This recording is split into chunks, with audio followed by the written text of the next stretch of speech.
enjoy it, by the way. Yeah, we did some reviews on it. It's a lot of fun. Yeah, we did that with our friend Soren Johnson. Made that over at oh gosh, what's his company called? He did it with Stardock, but I can't remember. Mohawk Games.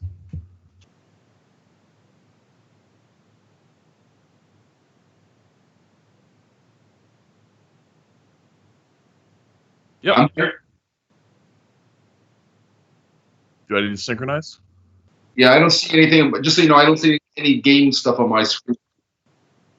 Oh, finished. We're playing 40. Got it.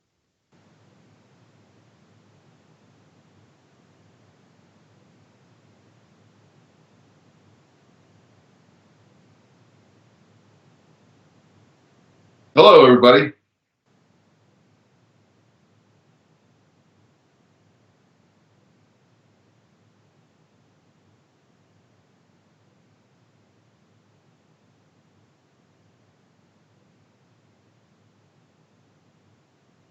Hello, good morning. Everyone should be hearing that. Okay.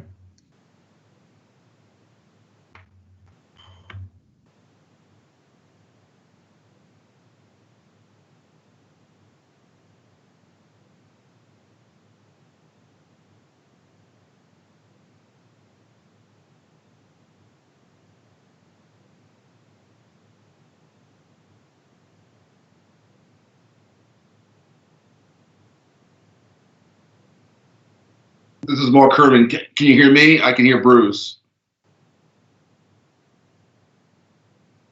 Here, I'm gonna pull up the YouTube and also just check this out.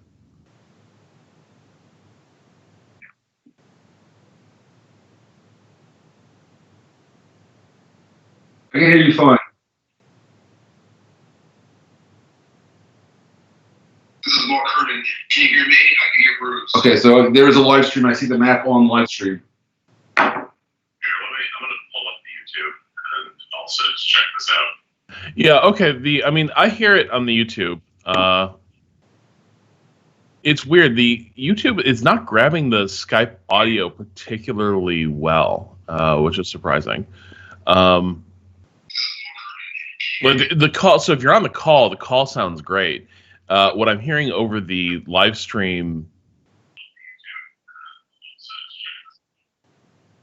Yeah, it sounds a bit like you're capturing the Skype call off of a mic, put next to a speaker. That's kind of how it sounds.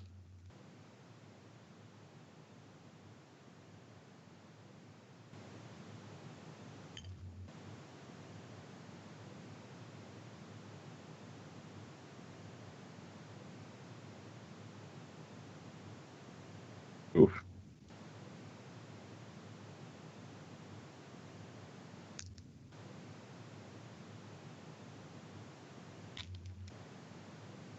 Oh, I bet I know why it's doing that. Because what it's capturing is stuff being played back through your speakers. You're not playing yourself back through your speakers. So desktop audio is probably grabbing everything that is being piped to your headphones, but not your mic, because you obviously don't hear that.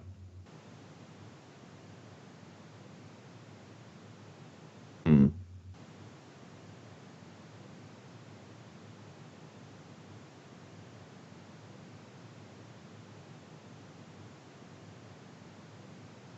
That could be awkward.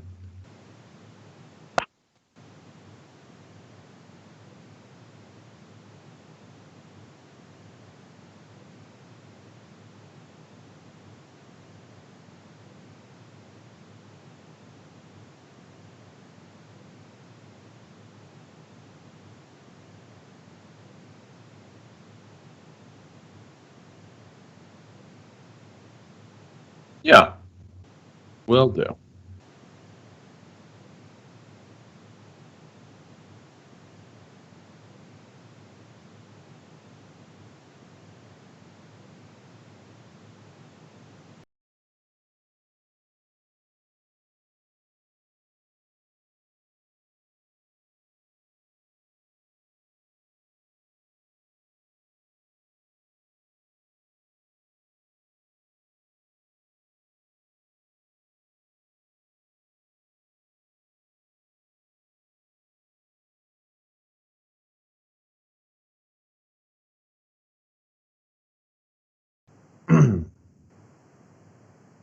What's the matter?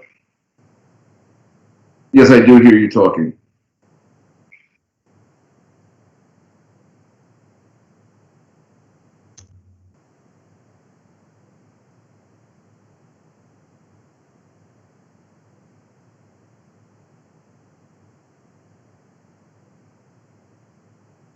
So let me ask you this. It says it's capturing desktop audio. Do you have any other options for inputs?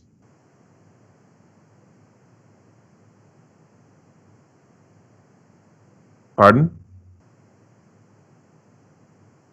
No, I don't think it's going to be the microphone. So when, like, on the stream setup, uh, you have probably a setting for what audio is being piped out. Yeah,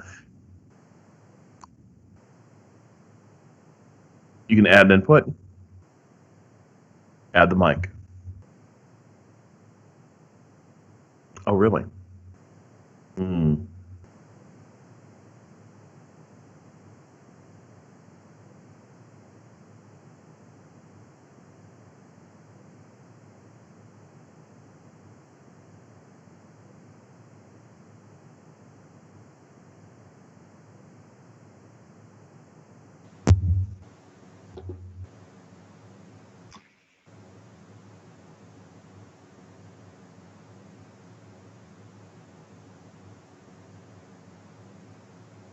Yeah.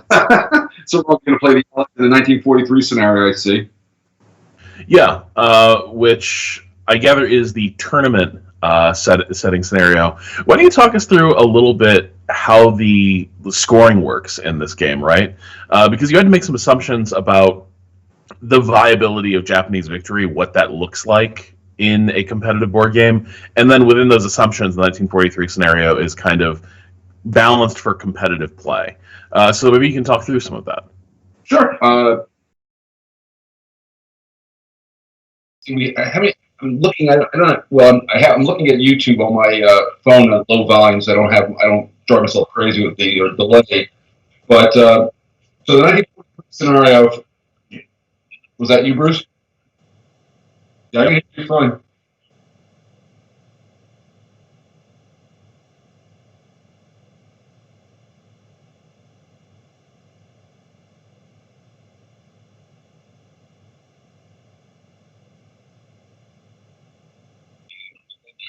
Uh, Let's see if I can hear you in a second.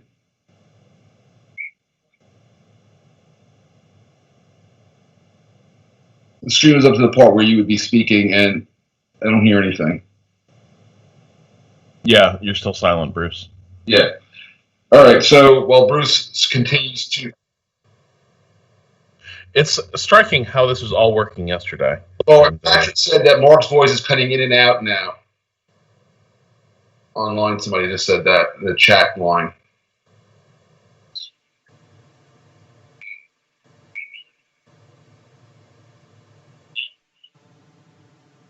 Yeah, so I'm not sure if I'm being heard now, but so the scenario is, first off, going back to your question, I have 2- to play Vietnam in 15, but I wish you gentlemen the best from Patrick Mullen.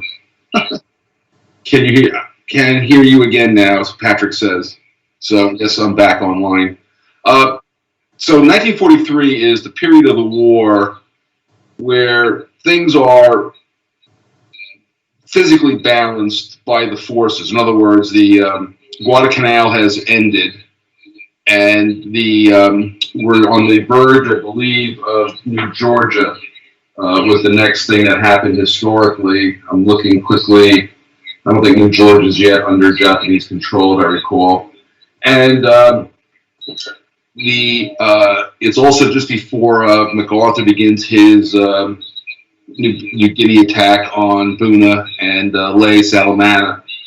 And so what is going on here is that you're at the point with the Allies that you're just about ready to start the big offensives in the South Pacific, and not too long thereafter you might start to see the Central Pacific start to crank up. However, on the other side of the world, at least very far away, over in the China-Burma-India theater, Now, historically, this attack didn't really crank up until 1944, but the forces were there in 1943.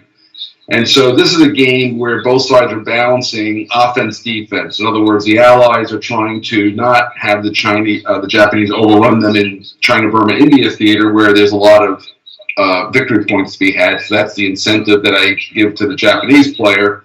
And for the Allied player, the Japanese want to defend in the South and Central Pacific to keep the Allies from getting a bomber base and capturing lots of ports and all that kind of stuff.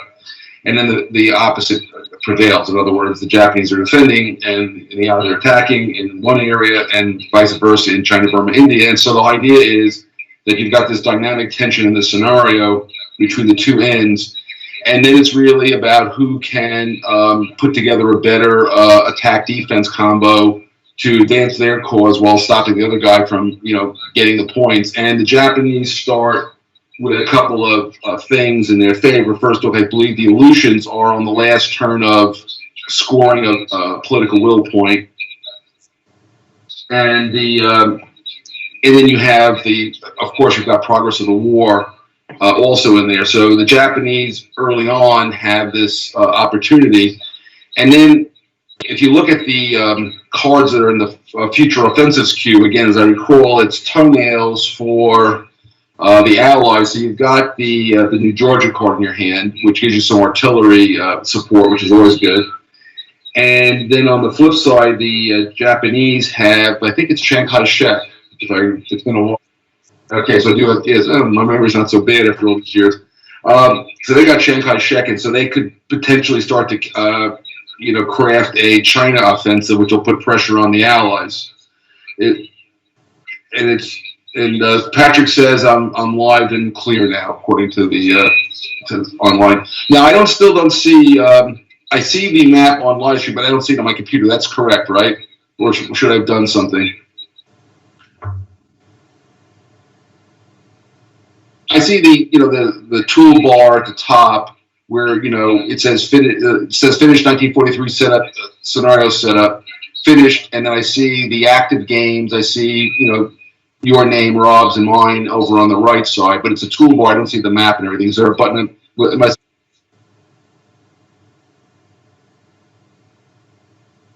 When in the current, there's two windows. It's active, current game.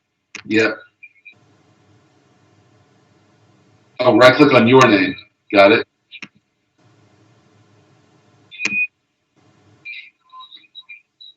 Okay, I did that.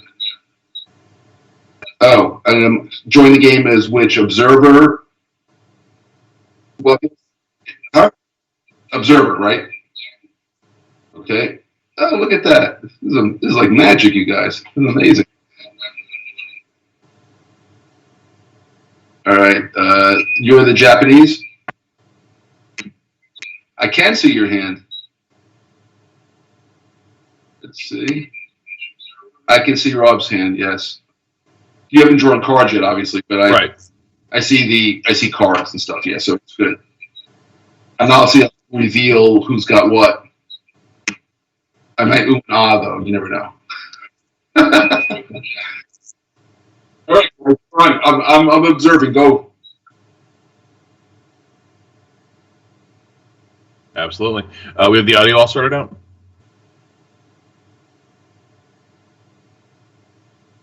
Okay. We're just going to roll with it? Commentary from Bruce and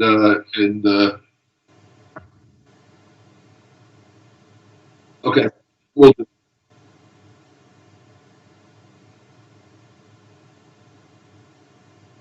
No problem.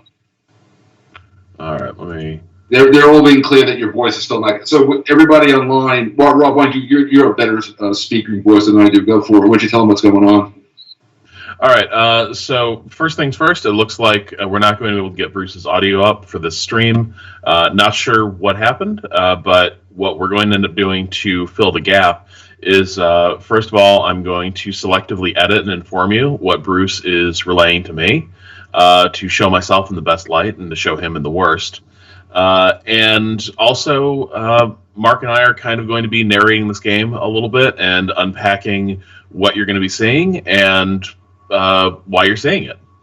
So I think right now I'm just drawing my 7 cards for the start of the scenario, and I'm going to take a minute to survey what I've got. So, Mark, why don't you maybe lay out just a little bit the nature of this particular card-driven war game while I try to figure out what I got in my hand here. And will I see your cards? I see them. I see your cards. The backsides of them. The observer doesn't get to see the cards.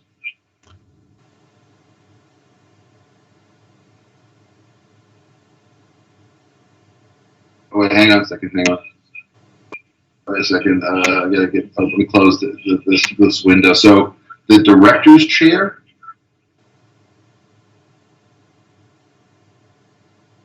Yeah. Oh, I see a director's chair. Yes. Well, I was right in this game, right? So click that. I did so, and it says join another side. I can do that. All right. So now I have to go. Where am I? I'm right clicking on your name again. I did that. Oh, now it was hidden. Now I'm going to join as the referee. Let me go get my striped shirt and all that. Okay. Now I can see Rob's cards. Okay, good. Now I can see cards.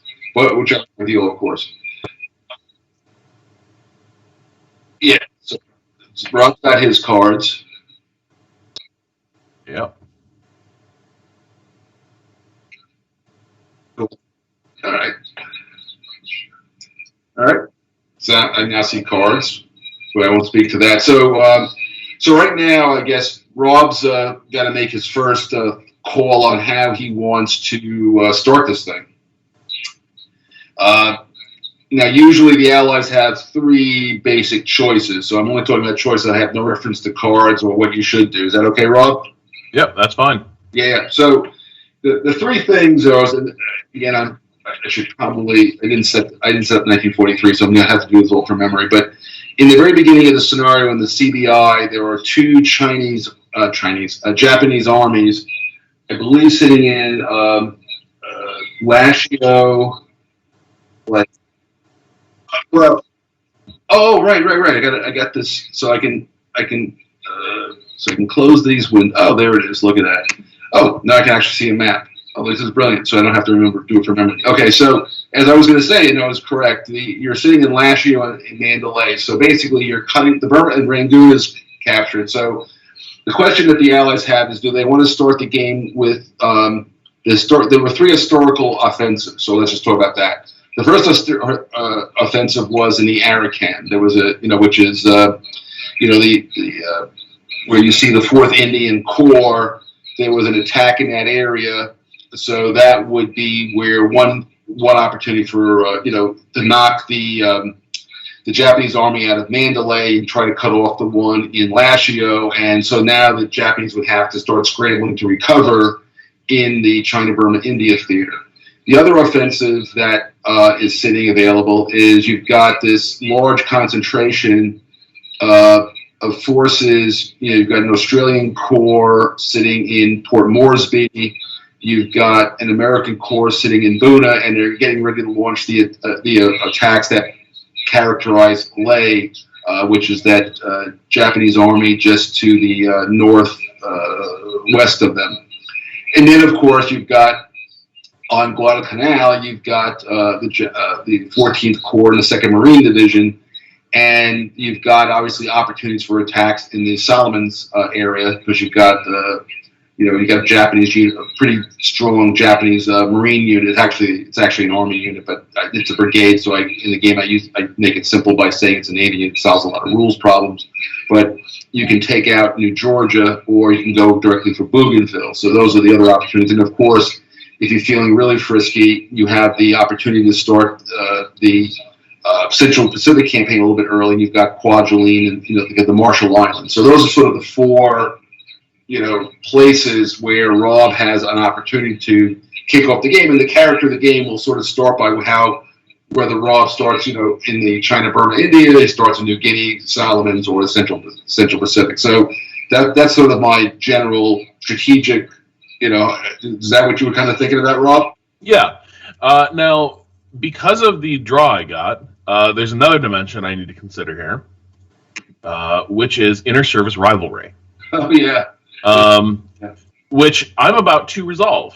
So I'm going to make a play that might not be optimal overall for what I choose at this exact moment, but it does solve one of the big obstacles facing the Allies right now, which is inter-service rivalry. So I'm playing the Quadrant Conference as an event, and if you look there, what you can see is it activates out of any HQ.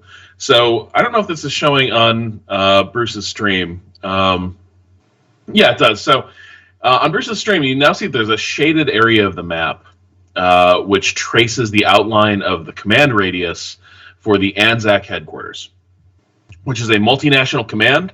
It doesn't have a high logistic value, that number in the lower right, which means it can't command a great deal of units, but it can command, Commonwealth and U.S. forces. What is valuable about this card, though, really, is that it resolves inter-service rivalry. Which if this is not resolved, and I've had games where at no point in the 43 scenario did the inter-service rivalry ever resolve. That is at least in my experience, has been kind of a crippling condition for the Allies. Basically, inter-service rivalry means that on an activation, you cannot activate Navy and Army units, which creates a major problem because the Army has the beefiest land units that you have, and a good number of Army Air Force units that you can use to support attacks, while the Navy has the ships. We're in the Pacific. Ideally, we need both. But inter-service rivalry kind of disallows their close coordination. And I'm kind of curious. So what's the historical reality you're mapping here? Because I don't think it's as, you read the history books, it's not quite this drastic, but there is a lack of joint command that is afflicting both sides in this war. Yeah, I mean, the main thing is that the aircraft carriers are not available to the Army without a presidential order, which is effectively what the Quadrant Conference is actually mandating. It's just sort of saying, you guys need to, this is what we now have a plan, follow this plan. So that's what the card's saying. But it's really, I mean, I know it's always viewed as a big issue. I would say that the game is actually set up so that ISR actually has very little impact unless you're trying to have the Navy use the Army bombers. Otherwise, there's really no effect in the game that I've ever found, because the Army has, the guys in New Guinea have all the air power and land force they need to advance. The Navy has enough, naval forces to, invade New Georgia, but the combined fleet's pretty strong still, and it has no effect on the CBI whatsoever because it's the only U.S. forces are air power, and there's no ISR issues over in CBI. So the move I'm making here is I'm starting the push. Also, Jarhot, by the way, I think you have to click on that. The Jarhot link is freely open to you at the beginning. You get that transportation route also with this card for free. Oh, right. Let me run up there. Yeah. And you just gotta. I think the way Francisco's on. But hi, Francisco. Francisco did it, by the way, did an amazing job on this. So in this scenario, is Jarhot already built? I'm not.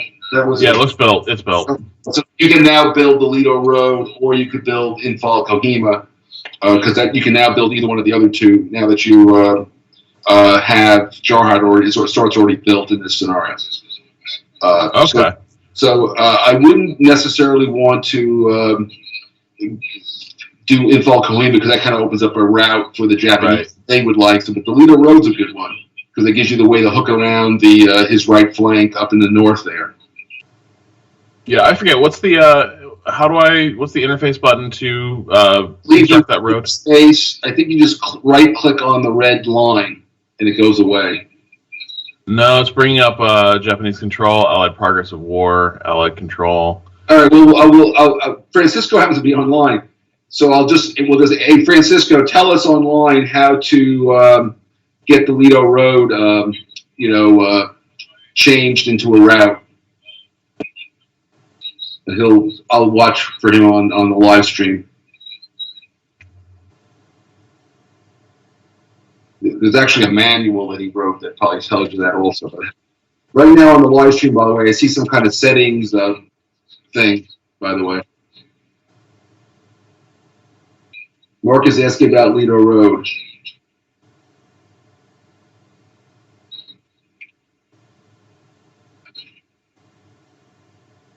It's a menu bar option now. Oh, okay.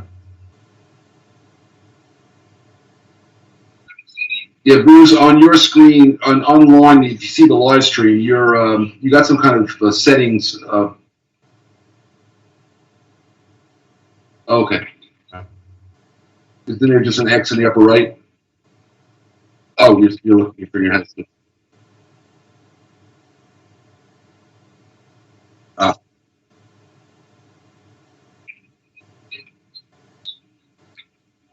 There you go. That worked. We got it. All right. So what are you going to do now, Rob? What are you going to do that you've got your road and everything all squared away? What are you going to do with this, the quadrant guys? Yeah, so because it's activated at any HQ, I am going to just try to bum rush the Japanese forces in Leh. Nice. Okay. So I'm going to declare battle hex here. Place a battle marker. We got guys for. You got to activate them first. They're activated. Yep. Oh, I see the blue now. Yeah. Okay. Yeah. Air unit will be in. Going to bring this unit. Let's see. What was the? Would stay in Port Moresby and attack from there. You put an A on. Yeah. Yeah. And who was the fourth guy? You get 4 activations. Yeah, we're going to bring this guy up from Cairns, 5th Air Force. Nice. All right, so we got how many hops with this card? 4. Well, you got 3, and you got 1 for Anzacs. You get 4 total activations. All right. So we're going to park him in. Buna seems like a good place. Yeah, that is a good place. Well, he's coming from where? Cairns, right? Yeah, Cairns. Yeah, so he goes through Cape York. He goes through Cape York and he lands in Boone. I mean, I could also base him out of Port Moresby, right, and then post battle move him to. Well, there's no problem getting him there. Yeah. But you could go to Port Moresby also. You can go to Buna. Yeah. You obviously want to be within the 2x range. So yeah, you're good. Yeah. So. We got 20 guys, 20 air power, and 44 ground power smacking on Leh. That's a beautiful day.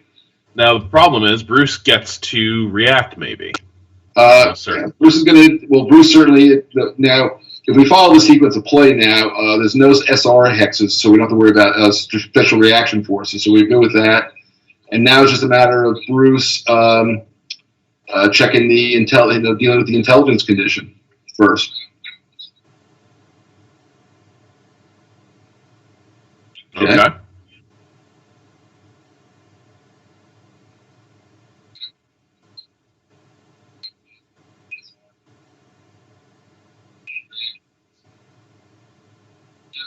Oh, it's raining, boy. God, not this again. Oh my God. There's only one of them, Rob, so don't worry. He can't do it again.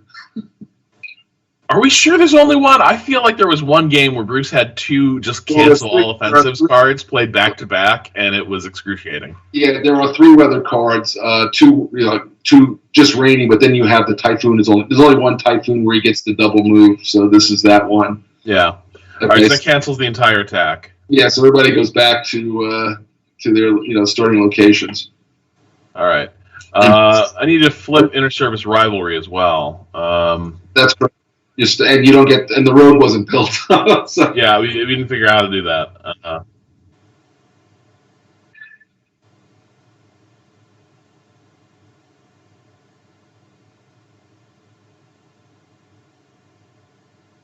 Got it. Oh, there it is. It looks a little railroad. Yeah. thing. There you go. There we go, Bill. Francisco's a genius with this thing. I got to tell you. Yeah. All right. So now there's strategic harmony in Allied Command. No, disharmony. You're back to disharmony. But don't worry. But just note, by the way, that last attack you just made, ISR has no effect on it. Yes, but it seemed because the limitation on the card was air and ground units only. Yeah. That seemed like a good place to send a bunch of Army, Air Force, and ground troops. No, it was it was an outstanding card play. It would have given your hand. That's what I would have played also, by the way. So good play. Oh, Rob, just know in this scenario, at any time you want, you can play any 3OC card will also lift ISR. You know that, right? Oh no, I thought it was an event-driven thing. In the 1 year scenarios, for this very reason, you can always burn a 3OC card to get rid of ISR. Okay. I will find that rule because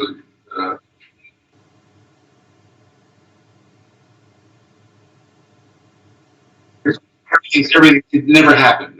There was the road was washed out when they were trying to build it. Quadrant, they had cigar. Oh, yeah, okay. The whole card never happened.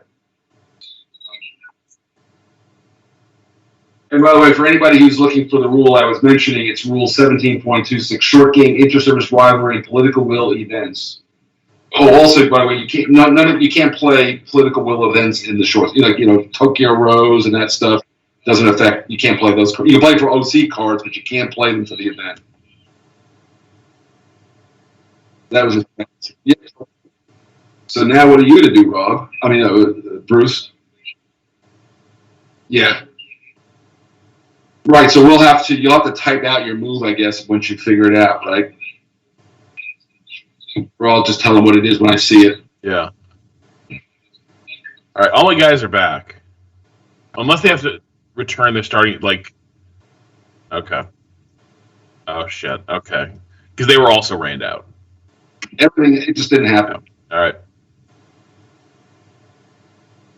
Yep.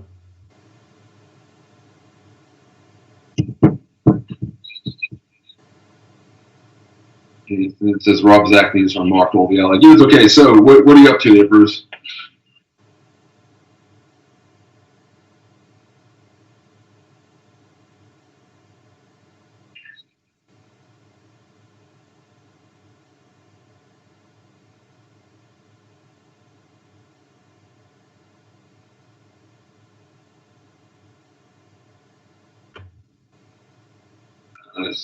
He is digging in.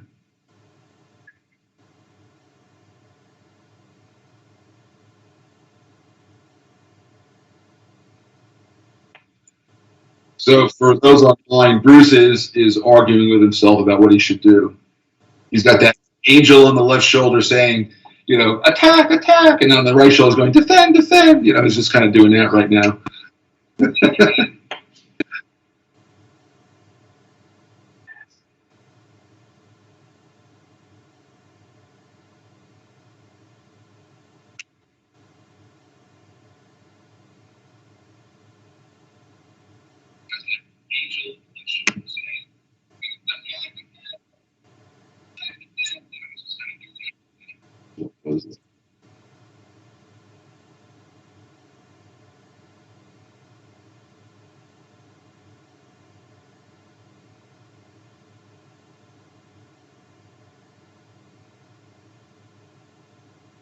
Oh, there's a lot of discards in this one that you can. Basically, all of the Guadalcanal, early war cards are all sitting in the discard pile.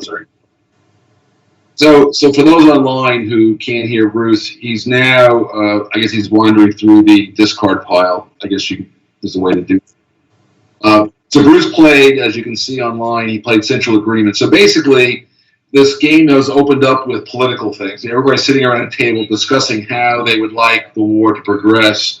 The Allied conference didn't go quite as well. It was a bad day in wherever the hell Quadrant was. I have to go look at Churchill to figure that one out.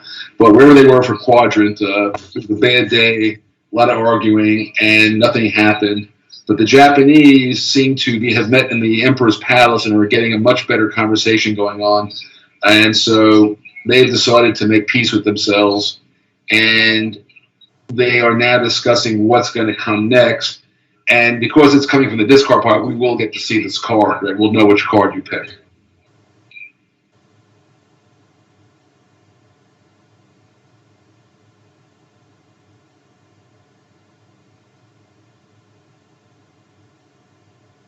Well, now Rob knows you had one. He didn't know that before.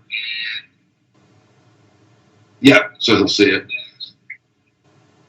So that's the discard. So they decided to hold back the submarine forces and do something else with them. You could. You could.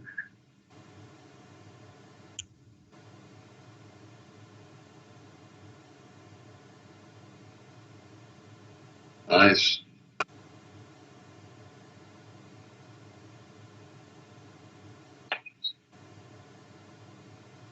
I see Operation KA right there.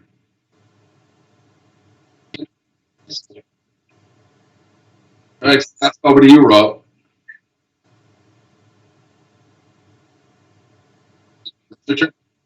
You're done. All right, so the game is opened up with some 2 brilliant conferences, lots of speeches, and now Rob is saying to himself, "How would I like to proceed? Do I go back to what I just tried once before? You could do that." Yeah. Which, given that nothing has materially changed on the ground there, that is still a good attack. It looked good. I was liking it. He didn't do anything to alter the ground situation, so you can go right back to Plan A. Yeah. Now you got 2. You can either play one of your. So given the way you did that attack, you could use an OC card because you weren't trying to do lots of fancy smothering attacks and isolation of this battle. It's kind of going straight ahead.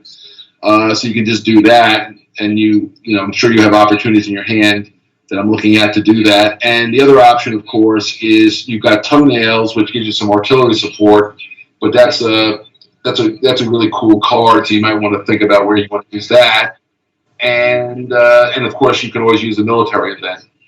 So, some backstory on this. First of all, and Bruce knows this well. I often suffer from an excessive caution in war games.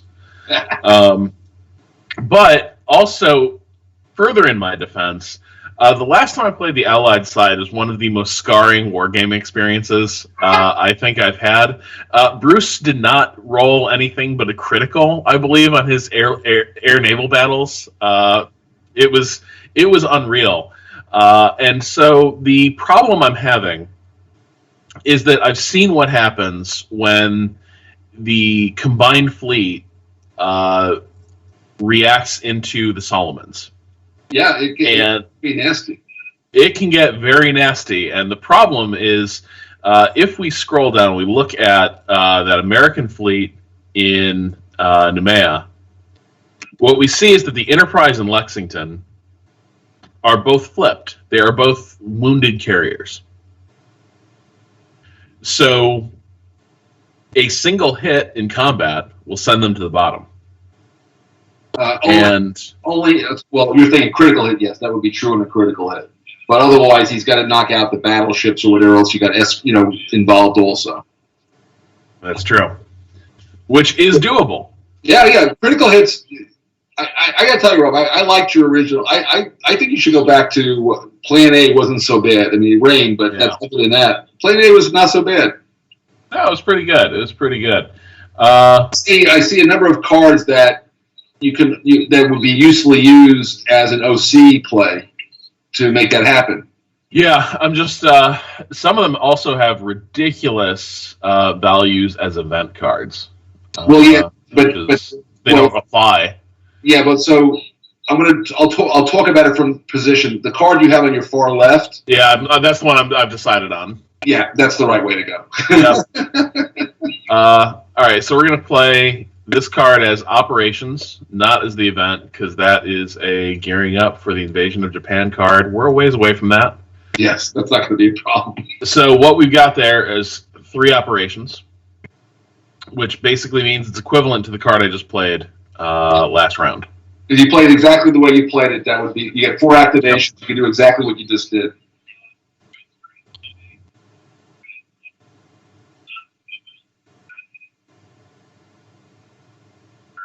All right, got 5th Air Force activated, flying up to Port Moresby. And We've got a to, American offensive in delay again. Yep. So now it'll be interesting to see how Brother Garrick plays.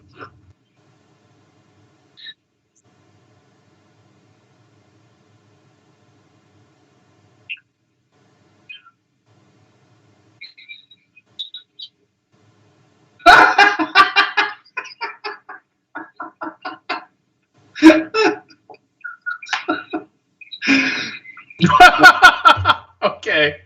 So Bruce has played weather again. Yeah, well, it's still raining, Rob. You got to get a better weatherman. But the thing is, this card though is, remember, Halsey's gone, and this one's, there's only one more left in the deck, by the way.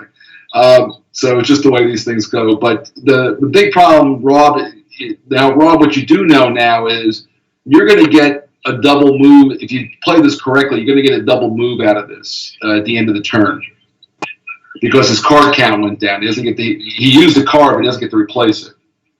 Yeah. Yeah, so so this was a bold play on Bruce's part.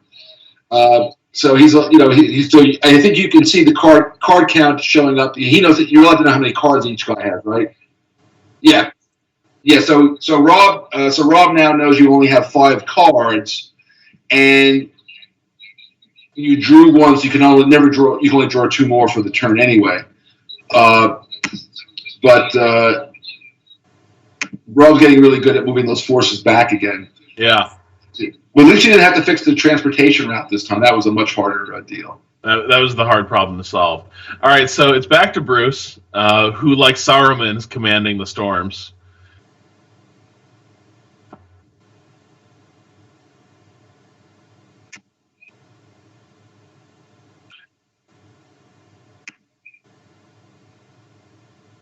Why reinforce anything when the wind and the seas are at your command? In reality, what's actually happening is that the Japanese have.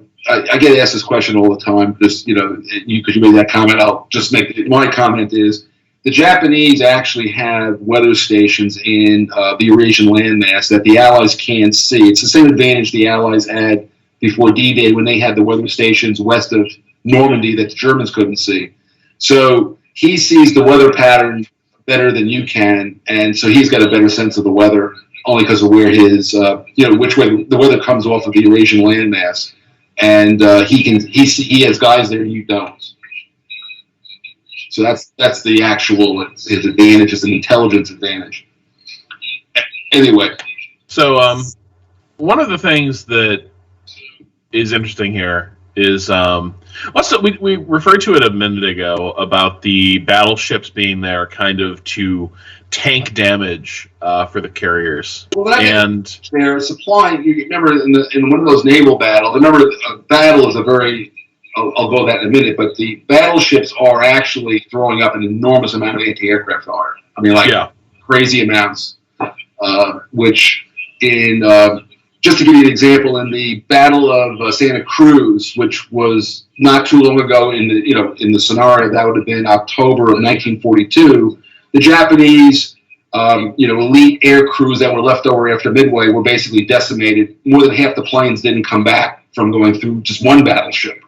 So it is significant. But go on with your point. I'm sorry. Well, I think that speaks to it though, because I think a lot of people when they look at a game like this, the history that a lot of people are, the intro level history that a lot of people are taught, that I was certainly taught as a kid about like the dynamics of the Pacific, is that everyone thought it was going to be big gun battleships, deciding the fate of the Pacific, and the carrier completely outmoded all of it, and the battleships didn't really have a value in combat in the Pacific, and so I think there's kind of they play an important role here, and I think that's kind of what it's speaking to, right? Is that in their role as escorts, they're still massively valuable for securing carriers in a battle. That's correct. And I actually used to work there's a place in Maryland called the Harry Diamond Lab, which is when I worked there, it was it's the Army Research Command, but that's where they actually made the proximity fuses for those shells. The proximity fuses started coming in around there, and they were so secret that they used to move them around with Marine guards that nobody could capture one and get it to the Japanese. But they're deadly little things. And so proximity fuse that is proximity to an aircraft? Yeah, so what a proximity fuse does is it's got literally a little microwave. It has a microwave radar in the head of the shell. That's why it's so secret. And then, not now, of course. Oh, wow. And when the shell, so before this, if I wanted to shoot down your plane with an anti-aircraft gun, I actually had to hit the plane, hit the plane with the bullet, right? So you're zooming around, and I'm shooting all these shells around, and I actually have to hit you. But with a proximity fuse, those near misses explode, and the plane gets wrecked. So it's almost like a force field of explosions. I always thought the fuses just activated like by altitude. That's why it was so critical to correctly spot the level aircraft are coming in at. No, these proximity fuses actually have a little radar. Oh wow! Yeah. Okay. Yeah. This was significant stuff. And the Japanese never saw this coming because, like, I remember reading in Neptune's Inferno about like the first Japanese encounters with radar-directed anti-aircraft batteries, as well as I think they may have had proximity fuses, but certainly the first time they began encountering aircraft, like anti-aircraft fire that was not like sighted by eye, it was just carnage for their air wings. Yeah, and also the other thing that comes in right at the beginning of Santa Cruz, which is right around October of 1942, particularly ships that are getting refitted, all the new ones, is the Bofors 40 millimeter guns. They used to have these 1.1 inch quad guns, which is basically like a big machine gun. Yeah. Then they were replaced with the Bofors 40 millimeter guns, and they were like a step up in effectiveness. And then you put proximity fuses on those, and boy, it made a big difference. The Enterprise, which was refitted, had been hurt and went to Pearl Harbor. When it came back out, it had been fitted out with the 40 millimeter guns, whereas the Hornet still had the old stuff. The Hornet was not, and the Enterprise, between the Enterprise and the, I think it was the Washington or the South Dakota, were able to throw up such a huge amount of flak at Santa Cruz that the Enterprise, though hit, managed to survive, and the Hornet did not, because it couldn't throw up that level of firepower. It made a big difference. Plus, the Enterprise had a better captain he handled the ships better. But regardless of all that, people, like I said, I always get this criticism. I've seen, in fact, in Bruce, in your recent review, the flying battleships and all that kind of stuff. But the answer is flak was a huge killer of airplanes, and that's what's being reflected in the game. It is what it was, So we should call out here. So if we look, Bruce is also readying an offensive in Burma. It looks that way. Yeah, I didn't want to say, but that does. What card did you play, Bruce?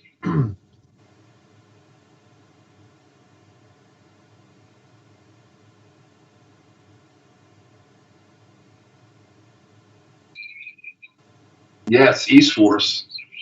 Yeah, that's a good card.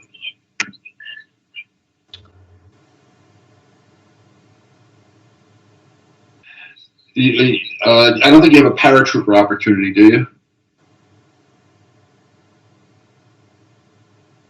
Save for no paratroopers.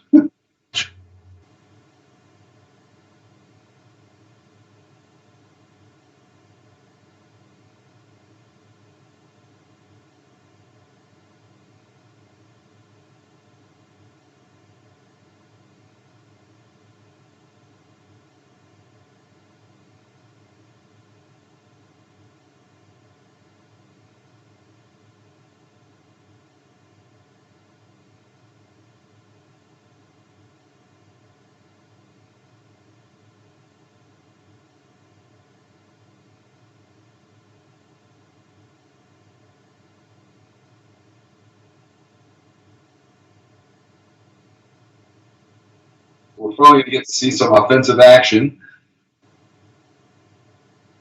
Ooh, big attack.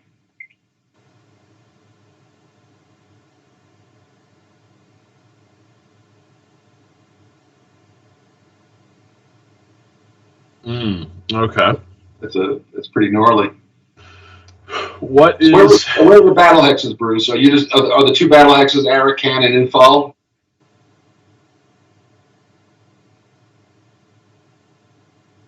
All right. Yeah. Well, you mean one of them is B and one of them's A. Is the fifth is supporting Arakan and the 22nd is supporting Infall. Okay. Because the letters don't help, but other than those are the battle hexes. Got it. Yeah. So this is going to be interesting. I don't. I'm making an intelligence roll, correct? That would be a good thing to do, yeah. Yeah. And he broke through. I assume that there's an AZOI over Arakan. Yeah, you do. Yeah. You get the -2. Oh, you rolled a 1. Right, so you're good. So what's interesting though is he did not smother the 15th Corps in Dhaka. Let me see. He's got. So you could as you're activating, and the fleet, that's a 3OC card. So you got plenty of maneuver, on the coast there. So you could really give him a bloody nose in Arakan, I think.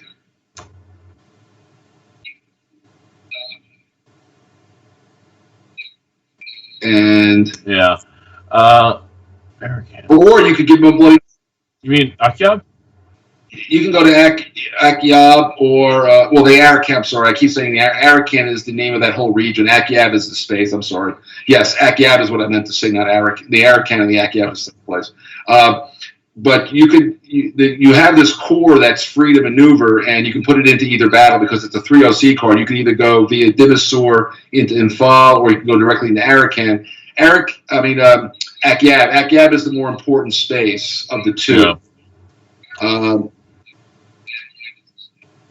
And the other opportunity is you have the guys up in Lido can also come into the other battle. It's just really a matter how you want to play this. If you want to try to defend or you want to try to throw them back now. And by the way, you can also,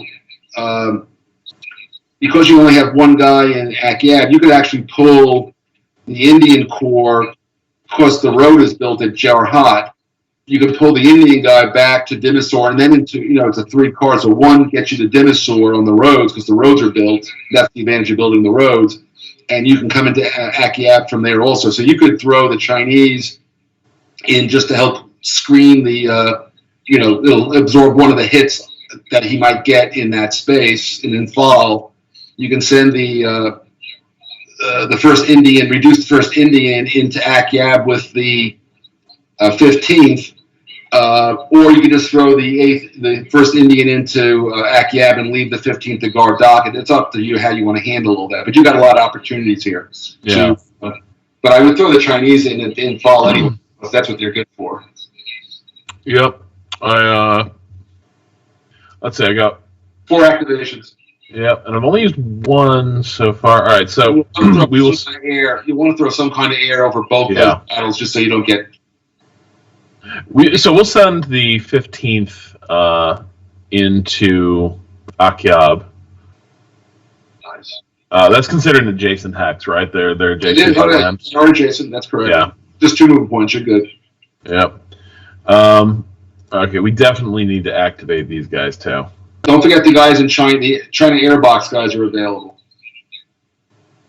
14th Air Force in China is out. Oh yeah. Can be brought back in. I'm not sure they're my best. I'm not sure they're my heaviest hitters for this battle. It's not a matter of heavy hitting. Is that if you throw them into the Akyab battle, the 22nd is. I mean, if you really want to go after his, one of those air units is reduced. But that 5th Air Division is a powerhouse. So if you try to go up against him, you need to bring in some of the fleet, I suspect. But if you bring in a bomber and the battleship, you have enough points to beat it up.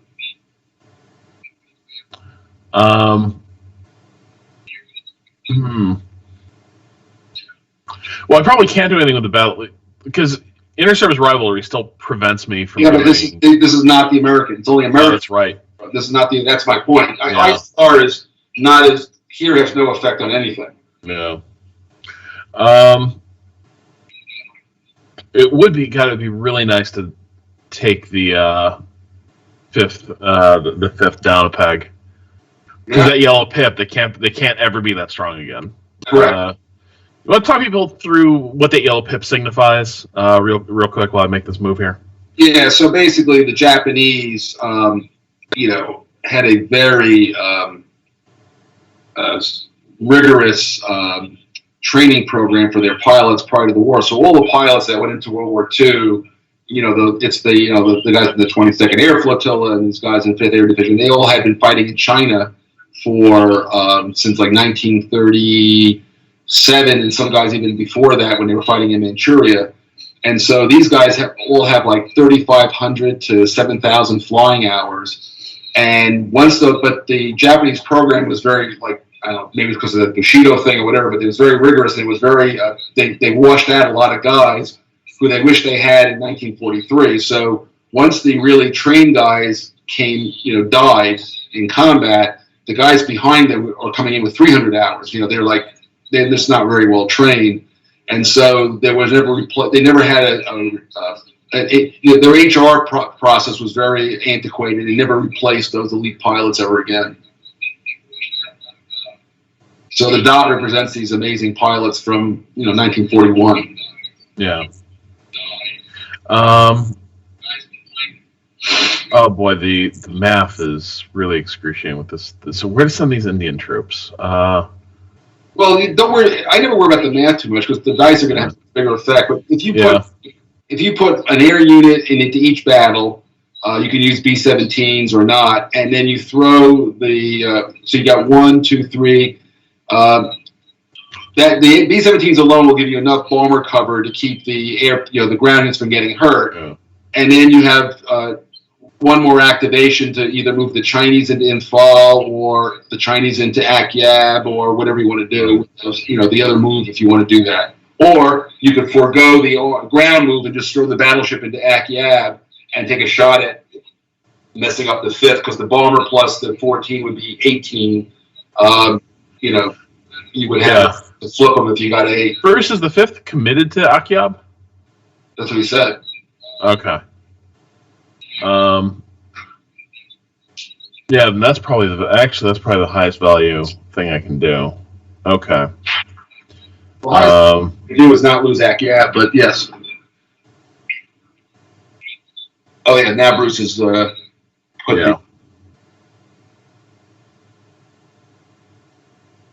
got to tell you, this module is remember, Francisco happens to be a very, very strong Empire of the Sun player.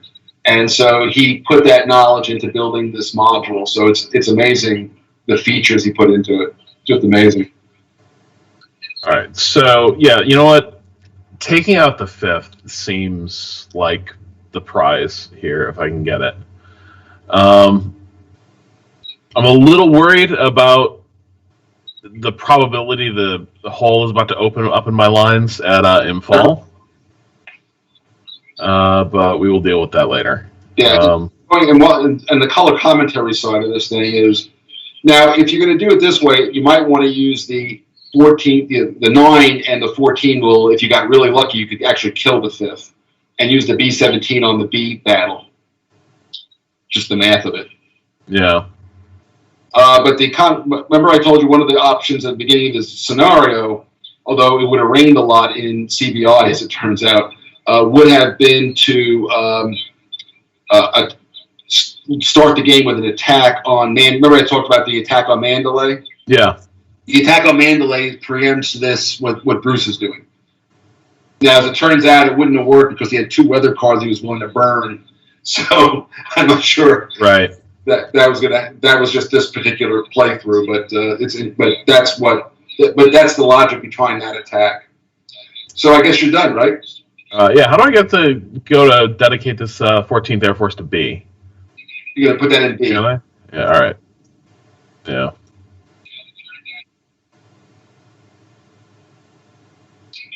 Okay. All right, perfect. All right, and these guys are also there. All right. Okay, so we've got the SEAC Air. Good. You got. So it's time to roll some dice. How do you guys put? Usually, the first die roll is always the attacker, right?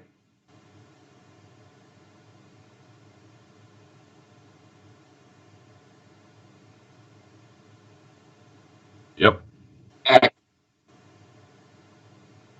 Ooh, nice. And when he roll, nice.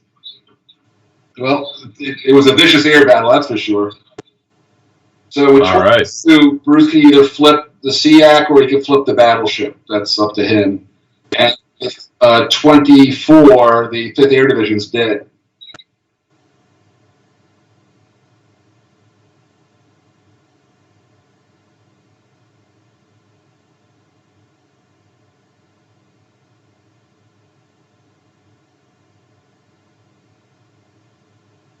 The battleship doesn't come back that easily because he won't be replaced in this scenario because he doesn't get another replacement for the British until he might get one during this scenario for the whole.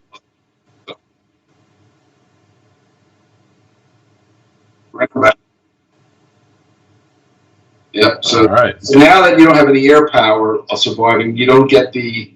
He still has surviving air power, naval power anyway. So the jungle is going to. It's jungle, isn't it? Under there.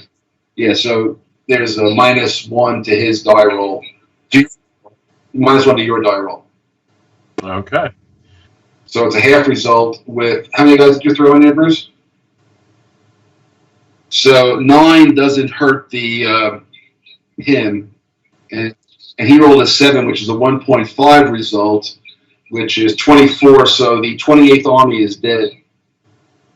Very dead. Well, it didn't work out so bad for you, Rob. No, it didn't. I mean, the cost comes due here, but that actually went better than I was expecting. I wasn't expecting a full wipeout there. Yeah. So my only thought for anybody listening to the live stream is the way that Bruce could have played this battle. It's too late now, obviously, but if he had hit Dhaka with any kind of air or naval strike, and he had hit Lido with an air or naval strike, then this would have been an isolated. Now you would have gotten hurt because the die rolls would have still repulsed you. You wouldn't have lost the unit. I don't know. You would have lost the unit either way. So the die rolls, but you would have saved the 22nd would have. Oh no! Then you would have only got. Then you would have only been -1. Yeah, well, you rolled a 2. That sucked anyway. Okay, so the 28th is still on the board. I guess. Oh, you haven't eliminated it yet, right? Oh, now it's gone. I say I had to refresh. Okay, so this battle. Well, this is a little better for him. Yeah. Now, so you've got this air battle first between the 22nd and Chenault, the 14th Air Force, the former Flying Tigers. Ain't much on my side. But well, you're not going to, unless you get a critical hit, you're not going to hurt them. But Bruce has got to roll some dice first. 5 for Japanese is a half result, so 5 hits is not going to hurt the Americans. And Rob got an 8, close to a critical hit, but no. This is just a typical clash in the sky, but the survival of the 14th means that Bruce doesn't get, and Infall, I believe, is a mixed terrain, so it's a -2 to the die roll, to the ground combat. Ooh, that was a good die roll. And that's okay. So the 20 is, we'll flip 1, but 38 times 1.5. Oh, no, excuse me, 8 is -2, right? So it's. No, I'm talking about your die roll, buddy. What did you. Oh, I'm looking at the wrong. I saw the 8. Oh, you saw the 8. Yeah. Okay, so it's a 2 for you, right? So a 2 for you is half result. So you got 38 divided by 2 is oh no, 19, right? 18. So he'll flip the 33rd is going to flip. Yeah. But you got a 3, which is a 1 result. So actually, you're going to hold the space. You'll flip. You're each going to lose 1 step, which means the defender holds the space. All right, so that worked out pretty damn well for me overall. Yeah, so the rain may have slowed down the war, but the defenders had a lot of good machine guns going there.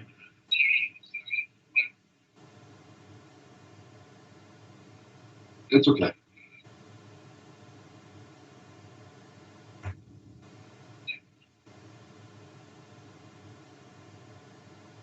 We'll just move it off to the ocean for now, and we'll figure it out. You can move it, right? Oh, you get it. There we go. Oh, yeah. Yeah, 15, of course.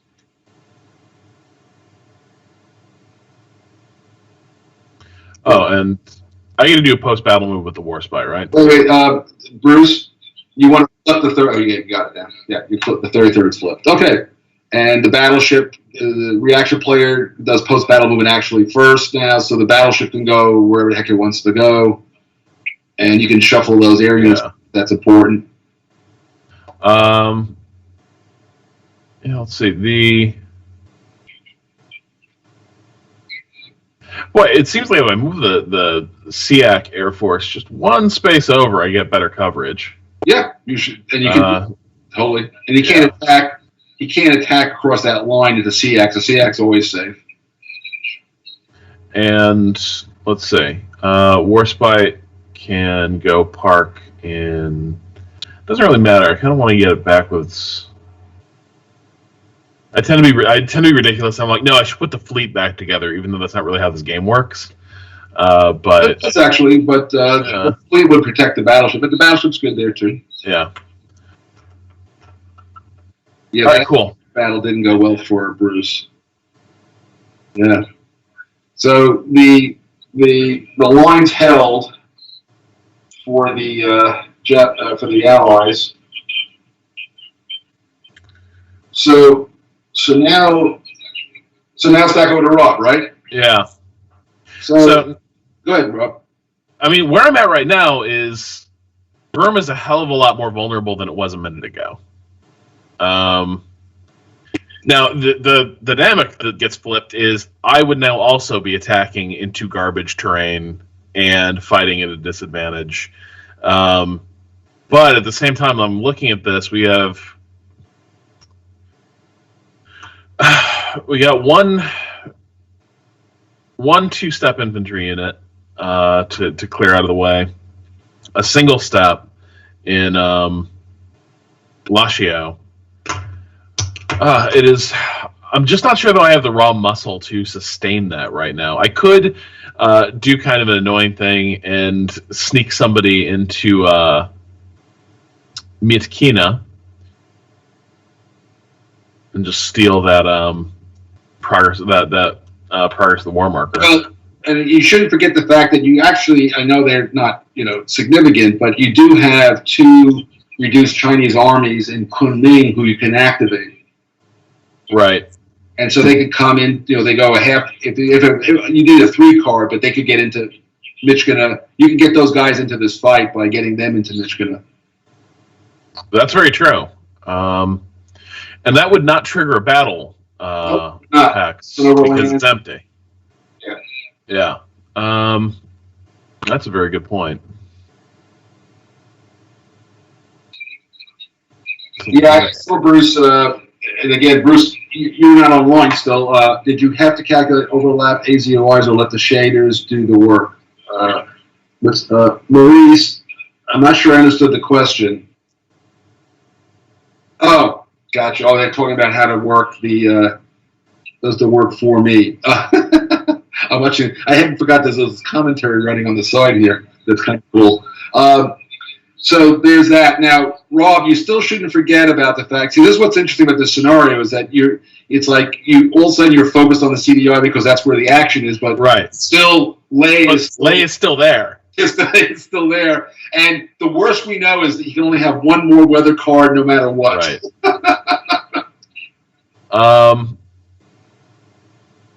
Okay.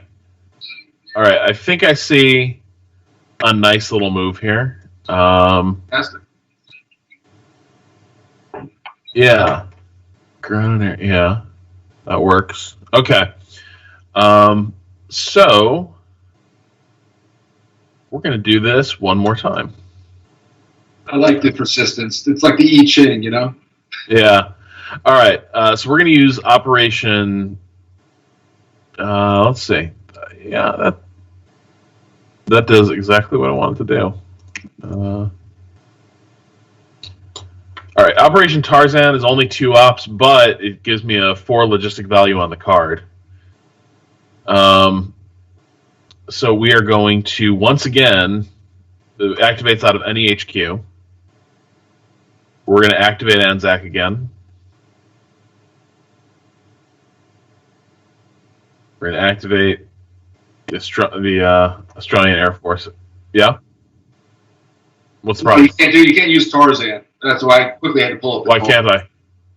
Because basically it's saying as long as there's a Chinese. See, the card is meant to be. Oh, of which one must be? Oh shit. Okay. Yeah. Yeah. So, however, in the cards I can see in your hand right now, as you pull Tarzan back, the one on the far right will do exactly what the other card just did. Earlier. All right. There we go. You see the card on your far right of your hand? Rob? Oh yeah, no, I see it. Yeah. That'll do the same thing as you've been trying to do. Yeah. So now that I've tipped Tarzan is out there, maybe that's the move. Maybe I screw around with those Chinese units. Well, then you have the option to go back to the CBI. That's meant to be a CBI card. That's how I don't tell you what you have to do, but I kind of lead the witness in some of these cards. Yeah.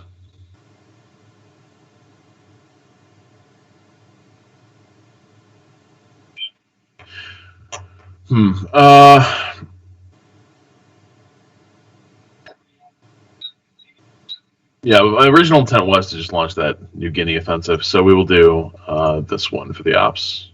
Black die. Yeah. All right. Same old, same old. We know the drill. So here comes finally the offensive of New Guinea is getting off to a start.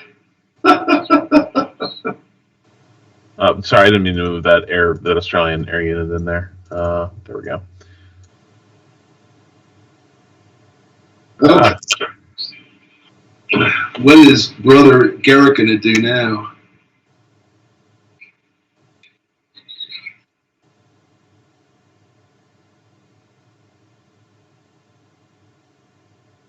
Yeah, it's a lot.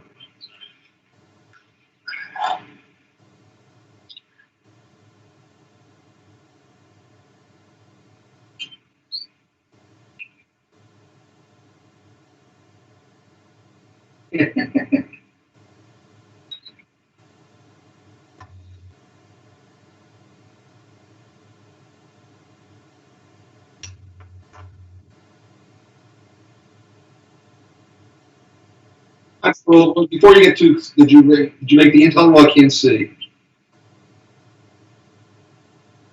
Okay, now continue with your thought.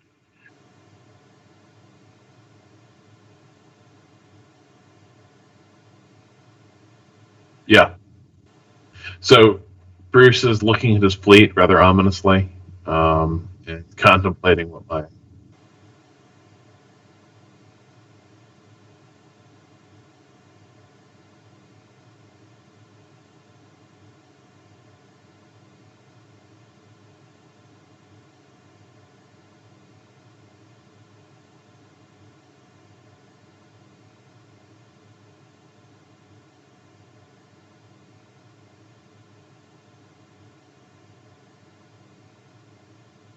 Well, you can't use South HQ. It's too far. Not into the battle. Yeah. the only option you have is the New South Seas. You don't have to think about this too hard.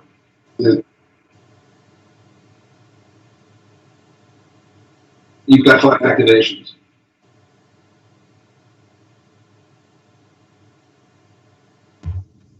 Correct. And it has to be, yeah, do you have any, let me see the setup here. You don't have any set up that the 2-step armies can't do it. You've got, but remember something, because you, let me see, does he reach? I don't think he reaches though. 2, 4, 6, 8, 10, yeah. So you can't grab the guy over in Tarakan. Now, what's interesting is you could say, screw New Georgia. You could pull the SF, the South Seas Brigade in, and believe it or not, it's a 6. Although it's not an amphibious invasion, so the pugs get chewed up. But yeah, that's about the only real choice you have if you want to try to do what you're contemplating is to.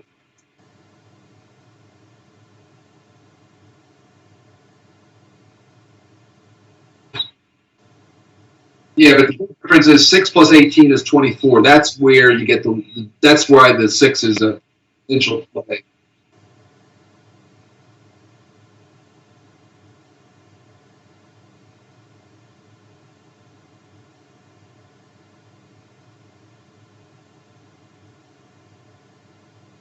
Now, Rob, this is a place where the ISR did. I mean, you didn't have this choice, so it's not like you could have done anything differently. But if you didn't have ISR, this is a case where instead of bringing in the second air unit, you could have brought in a cruiser or a battleship to support the attack on Leh, which would have kept the 6th out because they don't have any naval escort. They didn't plan for a reaction. Right. But that wasn't a choice you had, so And honestly, yeah, and it's a good point. At this stage, I probably wouldn't be choosing that to be my support for this land move. But that's a good point. Just it's a blocking force. That is a route that's not open to me right now. Because you could look at the map just as well as he does. Bruce pointed out in his review correctly that the reason you have to be escorted the whole way is not because that actually is what the dynamic is. It's that you had to plan for a reaction, into an opposed situation or an invasion.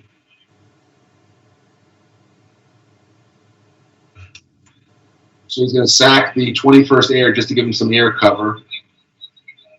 And he's going to throw the 6th in to see if he can't pull off a Hail Mary on you like you did to him over in CBI. I really do like this scenario for the reasons, this was one of those, this is a game, what you're playing is what I usually play if I'm only going to play it, like a one session. Because you can see there's just a lot of cool dynamics going on in this scenario.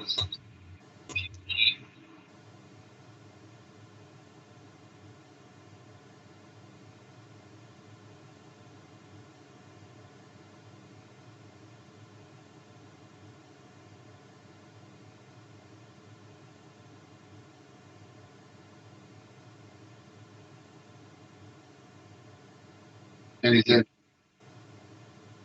Well,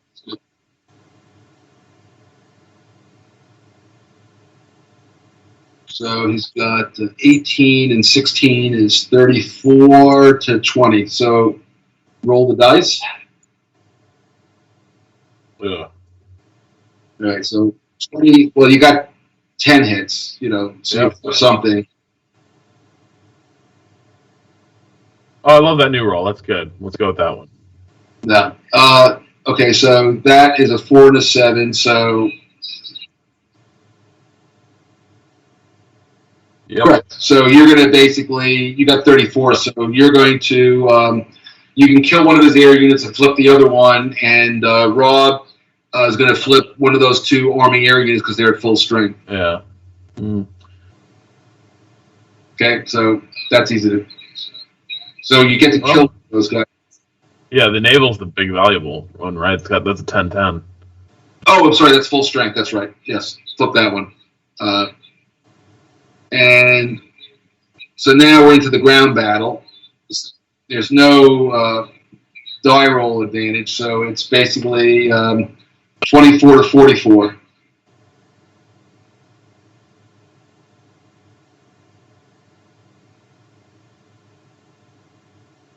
I think that I like the 19. What I like about answering your sorry I didn't see you or a comment, Patrick. I would say that 43 and the South Pacific. Is that what he's asking? The South Pacific scenario? Yeah, they're both. I look at both as being equal as far as if you're going to sit down, it's not a matter. Well, learning is learning, right? So I would say I would take the South Pacific because it just has less cards to deal with each turn, which makes and the decision space is collapsed around a much smaller part of the map. So I would start with South Pacific in that case. As far as once you're past learning, these are both the one session, scenarios that I would always say that these are the way you should go. If you only have an afternoon, this is what you would play. Otherwise, you won't get far enough into the campaign game to feel like you got the full, you won't resolve the full campaign game. Although I will offer it, nobody ever plays it this way, but it is in the game. If you play the 42 scenario, there is a victory condition that ends at the end of 42, 40. You can always play the game from any beginning of any year to the end of any year and get a victory condition. So if you got a long afternoon, you can start in 42 and end at the end of 43, for instance. Exactly. So that's embedded in the game. There's a lot of scenarios that people don't use, but they're there. So I rolled an 8 on the ground combat. That is going to come out to be a 6, correct, via the mixed hex? Correct, but it's going to be 44 hits, which is good. Yes. But he rolled. He rolled a 7. That's interesting. So 24 times 1.5, and I got to tell you, the best thing I put in this game is this cheat sheet. We have 36 hits, right? Yeah, that's right. So he's going to he'll probably kill the American, flip the Australian, and that's 3 steps lost. That's the important part here. But you didn't wipe you out, which is that also important, Rob. And you hit him for 44, which is each 12 plus 6 is 18. So the first 18 flips both of those units, and they're wiped out. Yeah, you're on. Yeah. The Australians survived to take leg, bloody but victorious.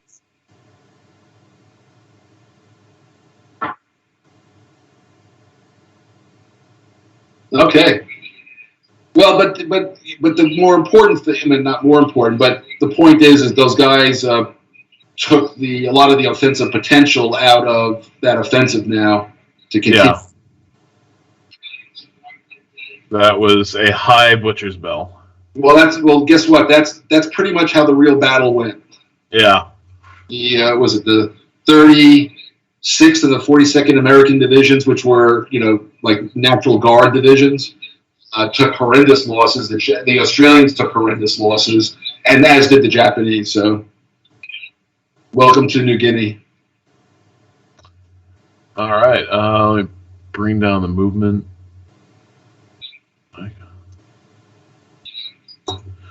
All right, and back to Bruce.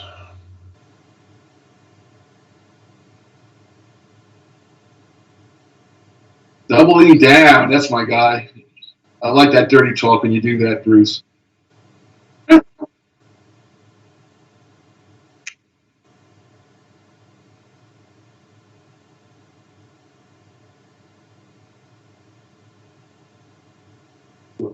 What's he doing? What's he counting? Bruce is counting ominously.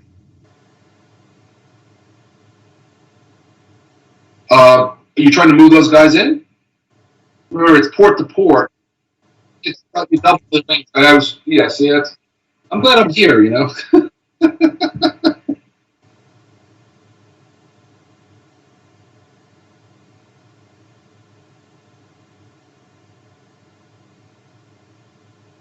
So, Mark, I'm curious. Yes. While Bruce contemplates his move here, now, as I understand it, you made a previous Pacific War game covering this sort of scale, correct? As do you remember? Yes, I did a game called 1985. I did a game when I was head of Victory Games called Pacific War, which is maybe someday will actually get reprinted in a new edition. But regardless, that game was a significant Pacific War game for sure.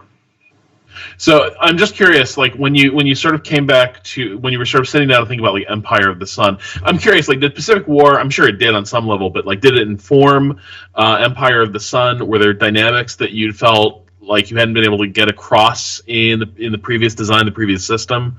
I'm just sort of interested in this idea of like designer revisiting a topic from a different mechanical approach. Yeah. If you ever heard that, Bruce and I did a conversation about strategic level Pacific games a while back, as I recall. Pacific War is really a operational scale game that scales up to the whole war. So in other words, to play the whole war in Pacific War is like a 100+ hour endeavor. Okay, so that's, and there's a couple of guys on BGG. I think it goes under the label under the Pacific War called "We Must Be Crazy," which I think is correctly titled. They're playing out a full campaign game of Pacific War there. So the game Pacific War is really designed to play out like the Solomon's campaign or New Guinea campaign in much more detail than this at an operational level. This is a game that's a strategic level game. So carrier warfare and everything is sort of, you're now a whole level up in the hierarchy and how you see the war. And so they are different both in scale. But to answer your question, there were two elements that I ported over, one directly and one indirectly. The direct port was this entire intelligence piece was what was inside the original Pacific War, so that unlike a lot of other Pacific War games, intelligence is like a core part of the system, not an add-on, like where I get to look at your cards or something. Usually a game like this, they would say if you play Magic or the intelligence capability, I get to see the Japanese cards, right? That's not how it's handled here. Now, in this game, it's integrated into everything that you do. The other one is I used a sliding time, a relative, thinking like Einstein, time is relative. So as you get closer to the enemy, time shortens and therefore speeds speed up, right? It's a numerator denominator thing, right? If I reduce the time, that my speed is actually going up in a mechanical sense.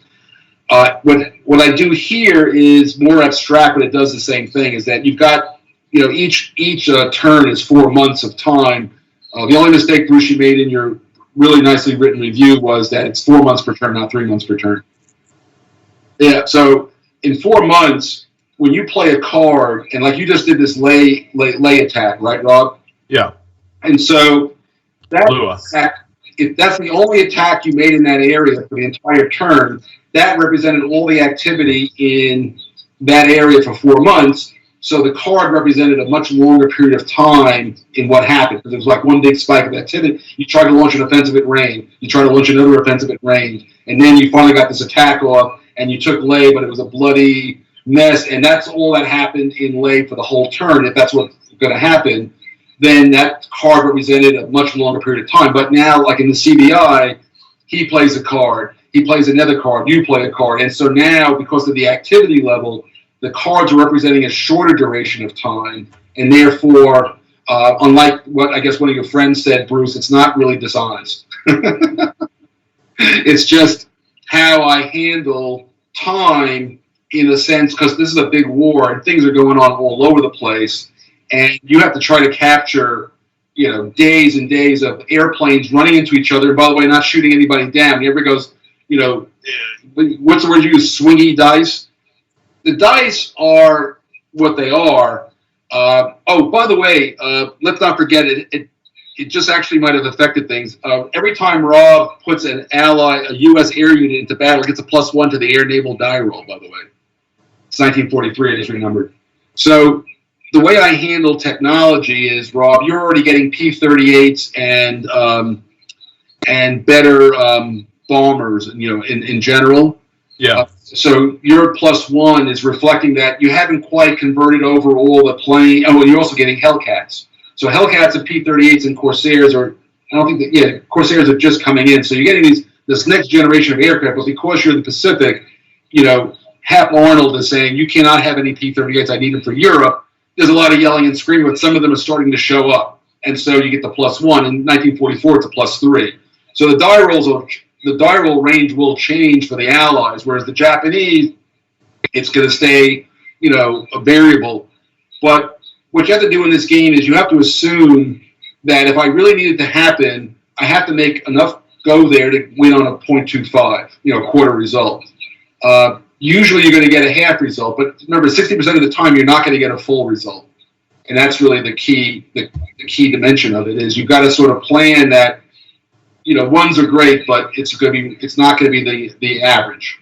And so you have to just do everything you do in the game has to be built around the mechanics of, I'm throwing in enough guys that a half result will get me something that I'm looking for. If I have a really bad day, well, that's a bad day. And if I have a really good day, but you always have to think 0.5 is really what you have to plan around 0.5. And that's just, so the dice are only swingy in how the battles may come out, but that's also what gives you the variability. And by the way, you get midway because of the ambush card, not because of the swingy dice, although you can get some pretty, big variation sometimes.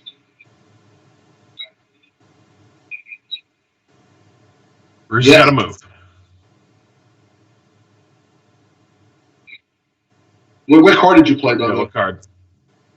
Bruce always forgets to tell us the card first. I'm going to keep him honest, Rob.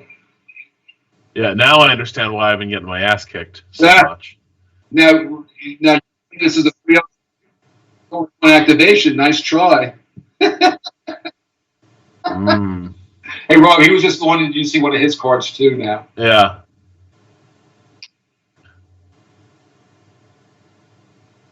Well, you have a good card to use. There you go. Okay. Yeah, that there worked.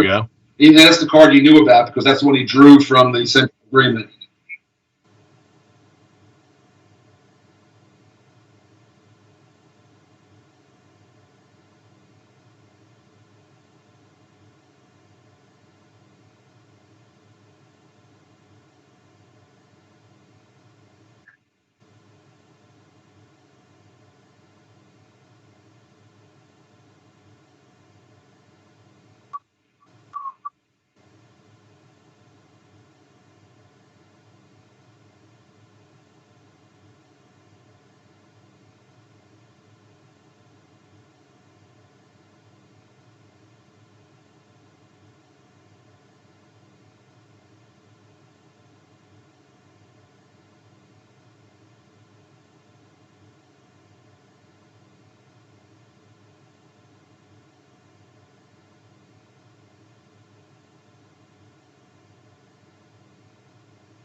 Okay.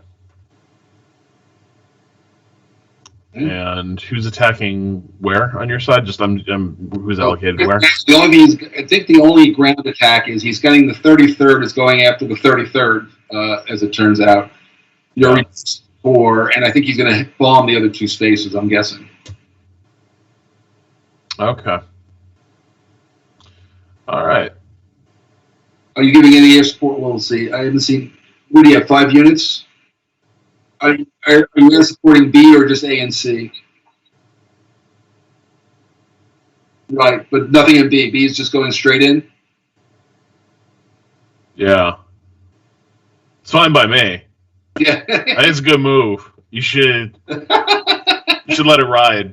Yeah. And then you're going to see how much, although he's got all sorts of air power all over the place, there's a lot of it if you add it all to one space.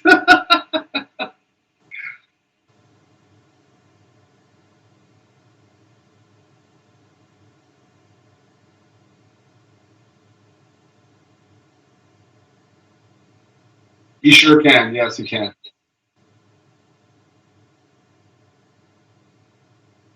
Oh, I hate that.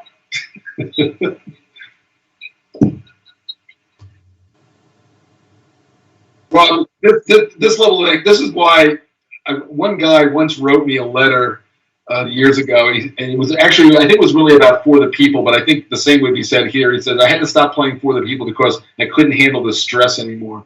So I am curious here. Yeah. I'll try to talk. So what Bruce is running into here is that he's short one activation, and in order to pin the two forces that can reinforce his actual ground attack Wait, Bruce, Rob, I apologize, but yeah. Again, I believe, Bruce, because you're using South HQ and you've got the Kwai and you've got Rangoon, you get an extra activation. You get one more. I know you do. That's why I said it. Rob, you understand what just happened? I think I do, but I don't like it. So, yeah, I don't like it. So, just to point, I'm sure you've got a rule book where you are, but this was one of the things this was about the only real change I made in the second edition back in 2014. It didn't change in this newest reprint, but the rule is right here, which is 13.7. I've always been fascinated by the movie Bridge Over the River Kwai, so it plays a prominent role in the game sometimes. And anyway, it says 13.79 2. If the Bridge Over the River Kwai event has been played and Rangoon is Japanese controlled with at least one Japanese activating units tracing a supply line via Bangkok, which you can, to Rangoon's transportation route, the activating HQ's efficiency value is modified by +1. So in this case, the South HQ is a 13.2 in this situation. Because in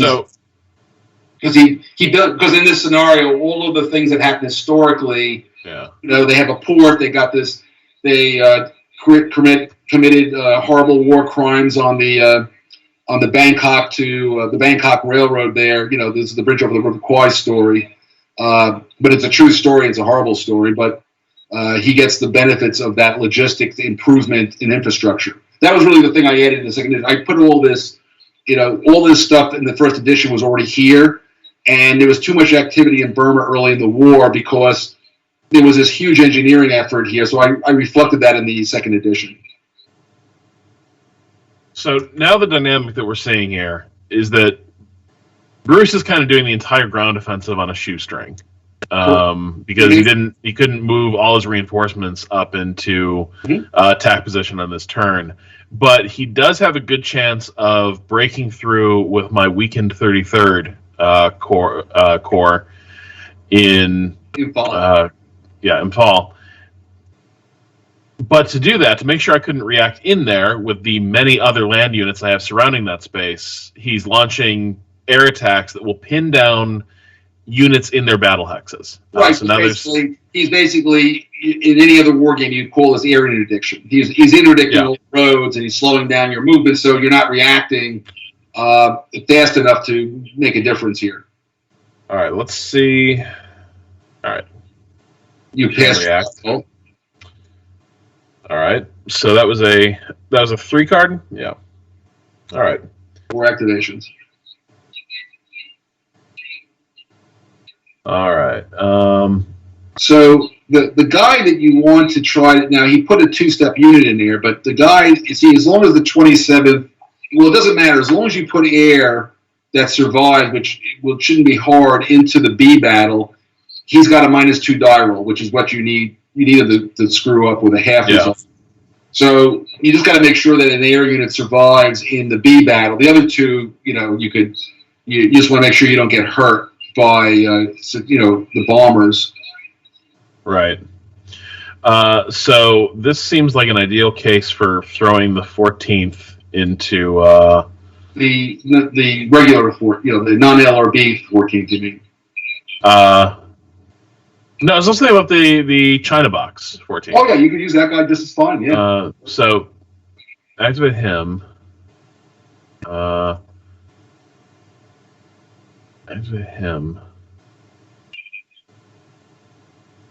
I mean, trying to do the math here of what the who's going to meet who in the air, basically. Well, basically, it looks like, just to make it simple, every single hex is being hit by a 10 strength air unit. Yeah. So that's easy. Everything's a 10-10.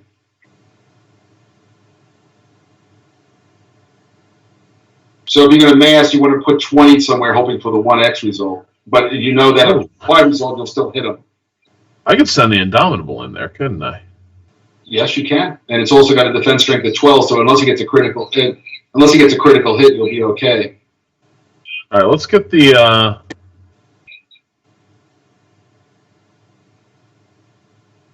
Carrier rolls out.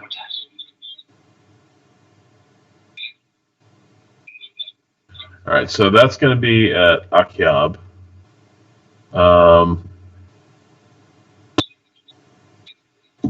And you know, I don't. Actually, you know, who gives a shit what happens at sea? Well, no. The only thing the one way that you stay alive is winning the air war is helpful. So the A and C battles both have reduced strength units. So if you get 20 into either battle and don't roll a quarter result, which could happen, but you have a good chance of wiping an air unit out, which means you can't do this forever. That's you're trying to, you know, you got to start. Right, but I also need to hedge and make sure that I have an air unit still flying cover over B. As long as you put a 2-step air unit over B. Yeah, that's right. He can't do enough damage. He cannot. Any 2-step unit will survive no matter what. Yeah. That's not a worry. Yeah. And the China box air unit can probably fill that role pretty adeptly. Totally can. Sorry. All right, so...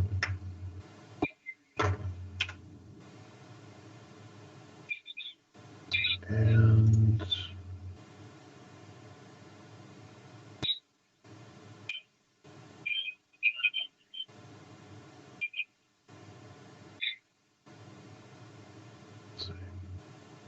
What are you thinking, Rob? So I'm thinking, all right, so we got the Indomitable we got 10.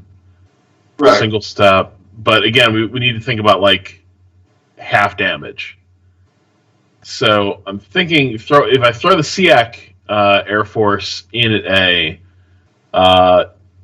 the you're going to is pretty much done. Yeah, that's good. Well, the A air unit will hopefully die. Yeah. What is that? Yeah, the 22nd, which is the old 22nd Air Flotilla, will hopefully not survive. You've got an air unit in B, and do you have anything in C? Not yet, but I can send. Sorry,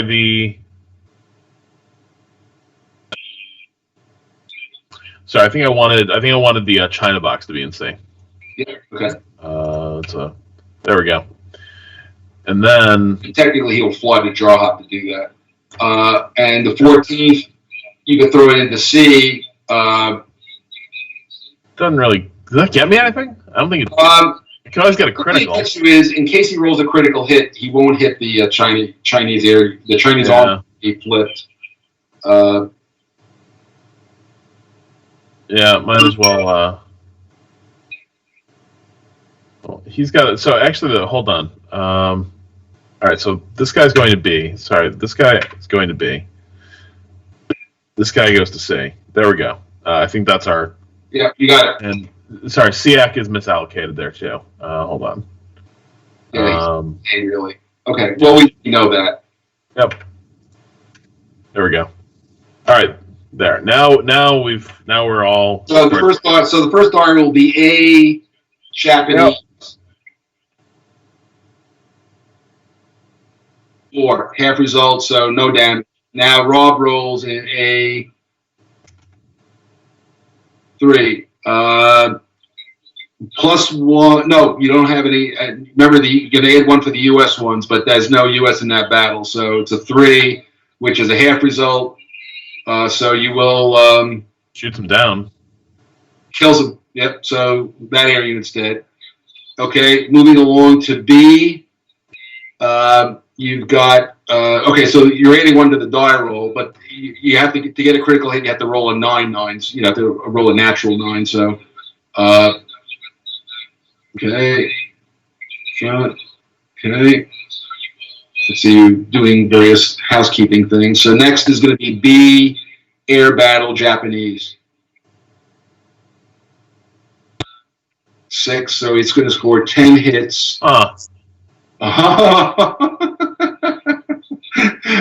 love this game sometimes.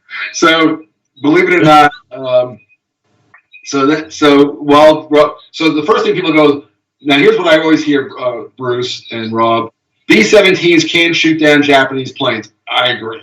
I mean, other than some, in a dogfight. But what's actually happened is the B-17 somehow knew where the air base was, and they actually hit the planes on the ground in a bombing raid. That's what actually happened here, even though it's there.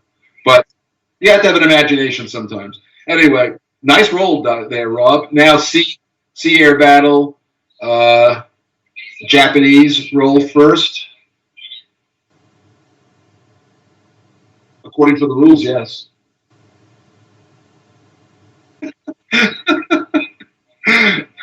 Oh my God!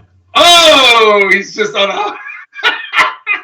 And the Flying Tigers score another one. So yeah, so air attrition. That was the 14th.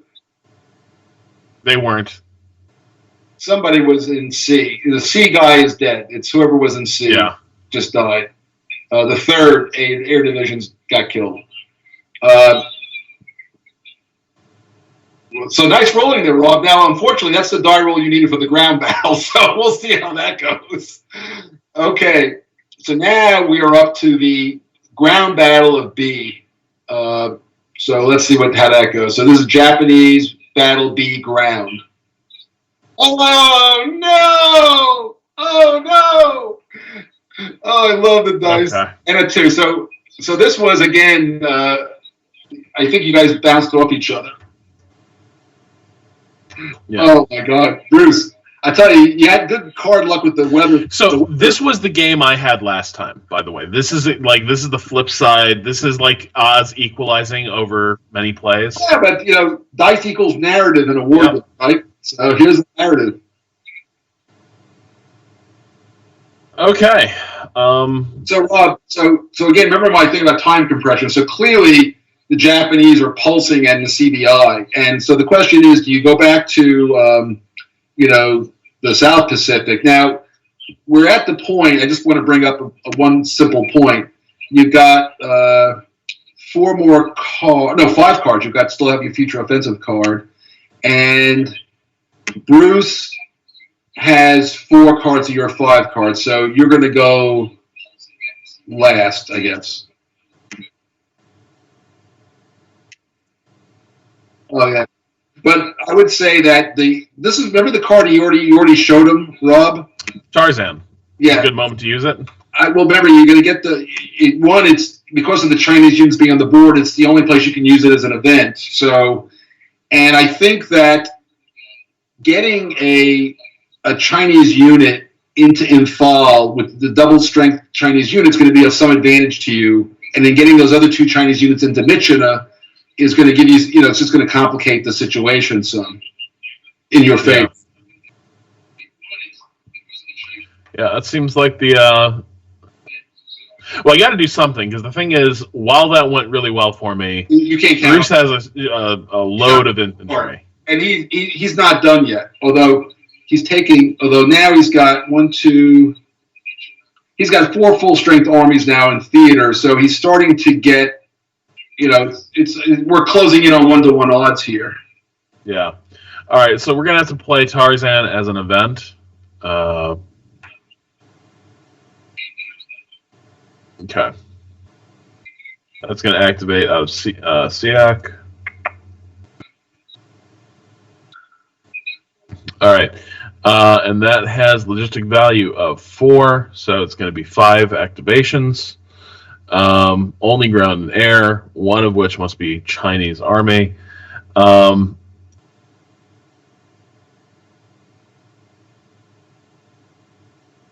now I remember last time. So basically, the Japanese can't access Kunming. No, they cannot enter Japan at all. So they can't. China can't enter China except on the coastal spaces. All right. So might as well just activate both of those guys. Now this is Tarzan, right? This is, just remember though, this is card 38, so it's a 2 card, isn't it?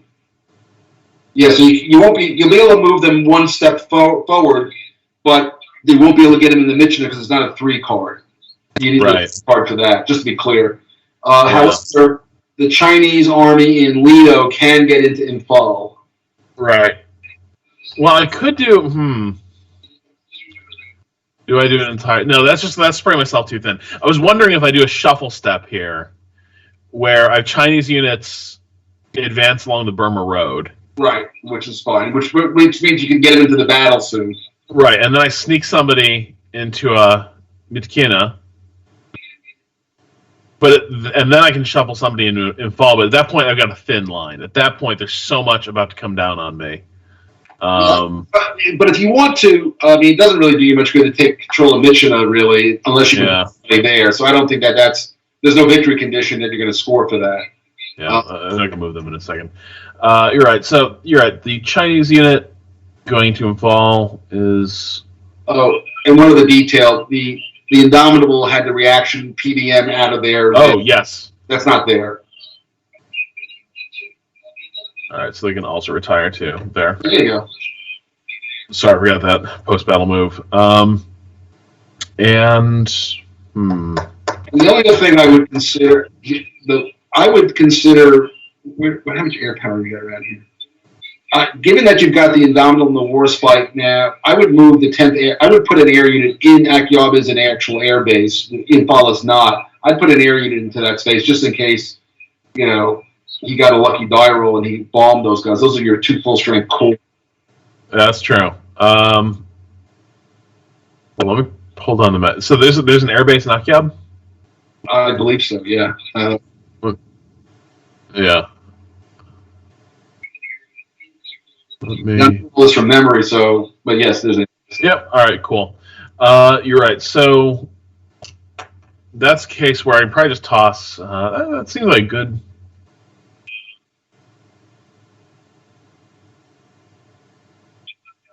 Park Siak there. Yeah, that'll be fine. All right. So that's 4 activations. We got one more, right? What's the long? Was it 38? Yeah, it's 4 plus 1, so 5. 1, 2, 3. All right. Gosh.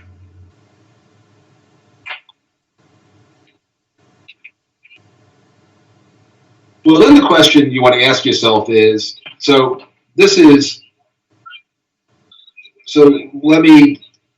you move those guys. Oh, it doesn't matter. You're going to get the -2 anyway. You can always go for a air raid on. He's got no air unit in Mandalay. You could attack if you activate some area. The areas you activate, you should just attack Mandalay and force them to react to that, or bomb Rangoon if you like, one or the other. Oh, that's a good point. Yeah. Never waste an air activation if you can help it. That's a good point. And force him into an air battle that he can always blow. I don't think he'll blow the die roll, but it's possible, of course. So we'll move Siak up in here. Sorry, that guy's not really moved, but so as long as he rolls a 6 or less, he's got a 70% chance anyway. So he'll react. He'll see it. Most likely. Yep. There we go. Yep. And it's the 2 air groups, 14th and Siak. All right. Yep. Nice. All right, Bruce, your intel die roll. All right. Yeah, he was. Oh, I almost missed it though. All right, so now it's over to Bruce. So Bruce, you've got 3 activations.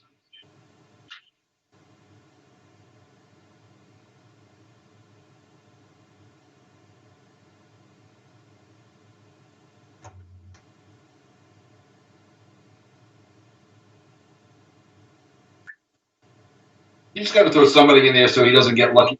Flip the. Yes, that's all you have to do.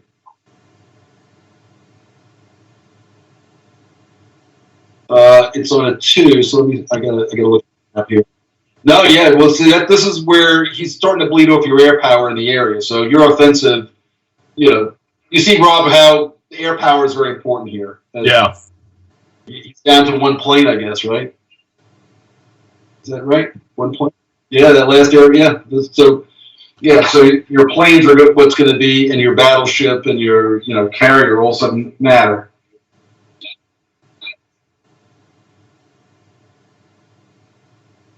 All right.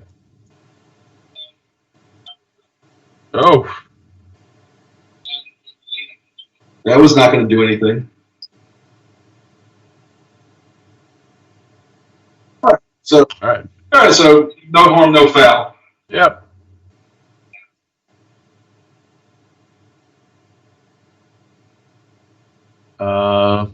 I'm happy with CX location. Yeah. All right. Everyone seems like they're well situated.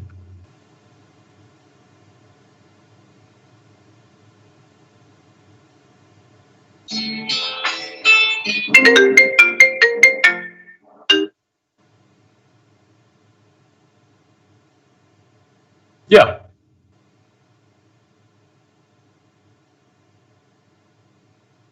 By the way, Rob, one of the things I saw in your review, I guess somebody said, no, actually, it was somebody commented on your review, and they meant on long about how the CBI was some kind of half-fast, I don't know, whatever he said. I think this has been this is what I'm fascinated by. I love this theater.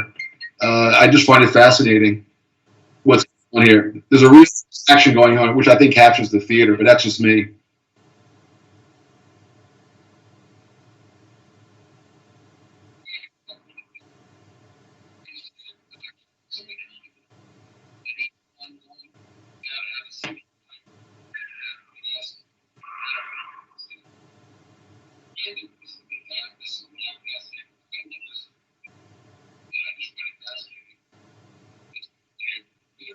So while Bruce is thinking, Rob, I'm going to make a couple of comments. Is that okay? Yeah.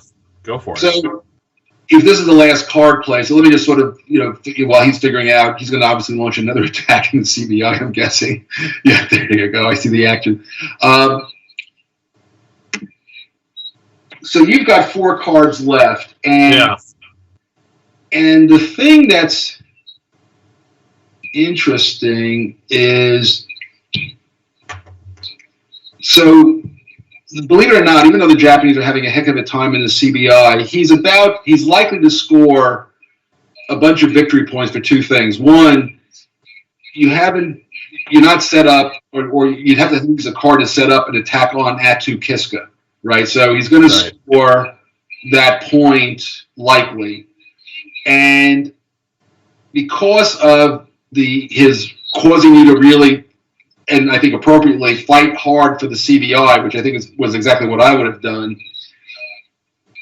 you're starting to look at how would you get progress of the war, which you have to get 4 hexes, I believe. You have how many? Oh, let me see how many ASPs you have. Yeah, you've got 4 ASPs, so you got to get 4 hexes. You've gotten 1 so far, so you need 3 more. So this is where you would start to look at, like, picking off. There's a couple of nice cheap ones you can pick off. So I think you might be able to make progress in the war, but you'd have to start spending cards doing it, is all I'm trying to say. Right. You would have to go after, Nauru Island. You can go after Kusei. You could go after some of the march. There's a bunch of places you could go where he wouldn't be able to react in a big way, that you'd start picking off some hexes, but he'll score the Atu Kiska. So that's kind of just the general thought of what you would have to start doing. But if he can keep you, there's a big boy attack. Oh, wow. Okay. And what card did you play to do this, Lowell? You go. Oh, that's a goodie. That's a goodie. So he's getting 6 activations, right? Yeah. Aren't you glad you know that rule now?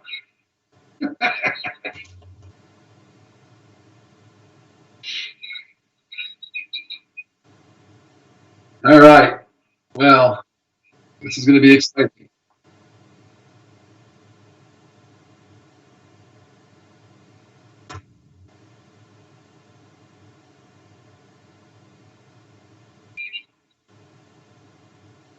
Multiple guys.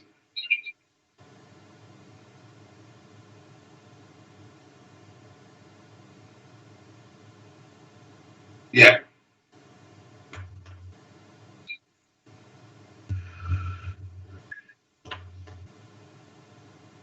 That Francisco knows Vassal, I'll give you that.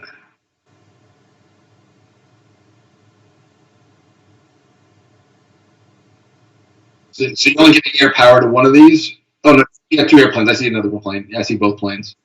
So,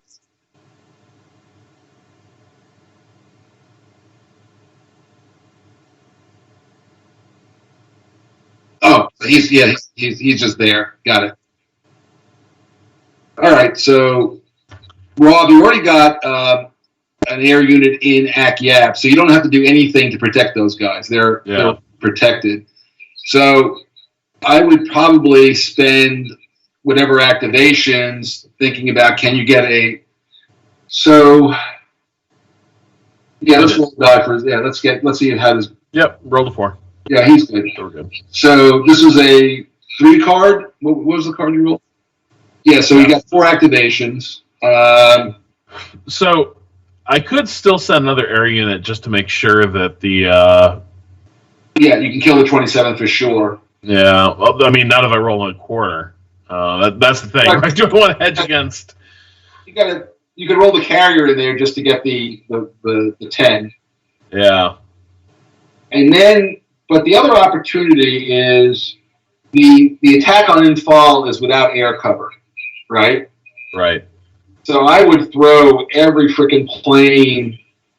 You could throw the battleship into Akyab if you want to try to jack it up to get the airplane. But I would use the carrier and the other 2 air units, which would be 13. If you throw the, isn't the 10th Air Force in here somewhere? Yeah, there it is. So you've got 13 with the 2 American airplanes, and the carrier would be 13, 23. Into B? Yeah, too bad you can't get to 24. I would. I'd even throw the. So what I would do is I'd throw 4 things at it to get to 24. You could actually knock out 2 steps if you got lucky. I'd use the carrier and the 3 American U.S. air units. Remember, because you're using U.S. air units now, you get a +1 to the die roll. All right.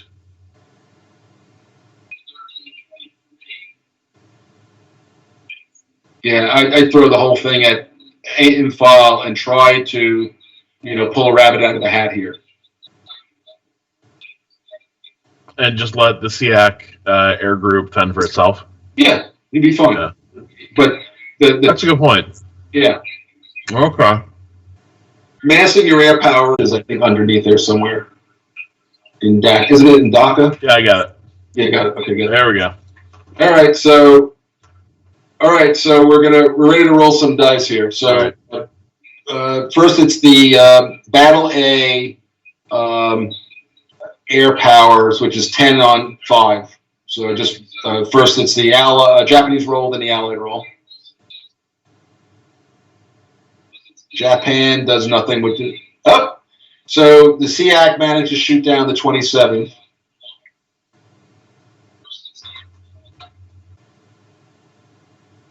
Okay. Now we have the air battle over B, which is, we just said is 25, I think it is, versus nothing. So it's just an Allied die roll. Roll well. +1 to the die roll.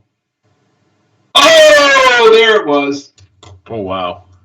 So you flip both the Japanese armies are both flipped.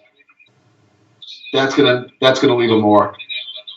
And then you see what happens when you attack without air power. Jesus Christ.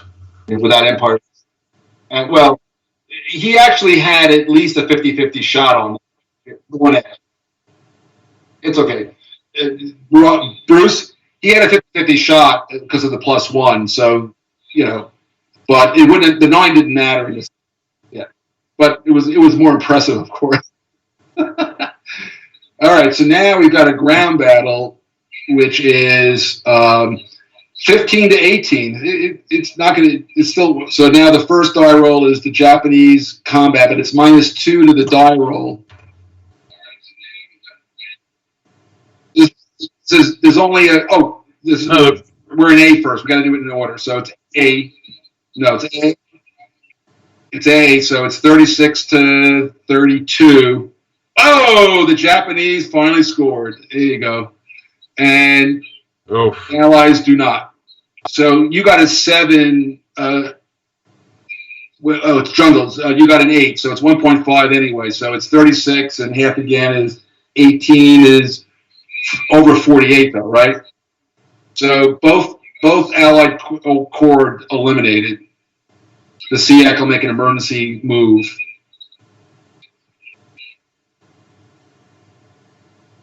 In fall, it's a little more interesting. -2 to the die roll because you have no power. So roll 0. You got 9 hits, which did nothing. 18 halved is 9, so you did nothing with that. And now Allied roll 15. 2 is half. So the Japanese will bounce out of Imphal, which is good. But they had. Akyab was a disaster. Akyab was a disaster. I'll grant you that. But it's not terrible because he's chewed up, and you did move those Chinese guys. You obviously going to flip some. You're going to have to flip the Imphal forces back into Dhaka. You don't want to lose Dhaka. And then he can, depending on what card he plays, he can go to. He can bring the Chinese. Are we still playing, or what's going on? Yeah. Dramatic. One of those units would have been flipped, right, Bruce? One of the units in Akyab, one of yours.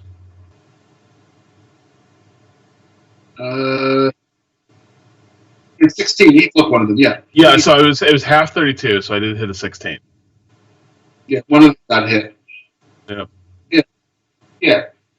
So again, the Japanese. So what's interesting is this air power deficit is going to be a problem for Bruce because his guys he can't cover more than 1 hex with air power right now. Right. But the scenario goes more than just 1 turn, so you got to think about how this thing plays out over 3 turns. But in the meantime, though, I also have no forces in the CBI. Like, I'm very thin in the CBI. You would have to. What you would do here is you could leave the naval guys in the next active. Let's just look at the cards.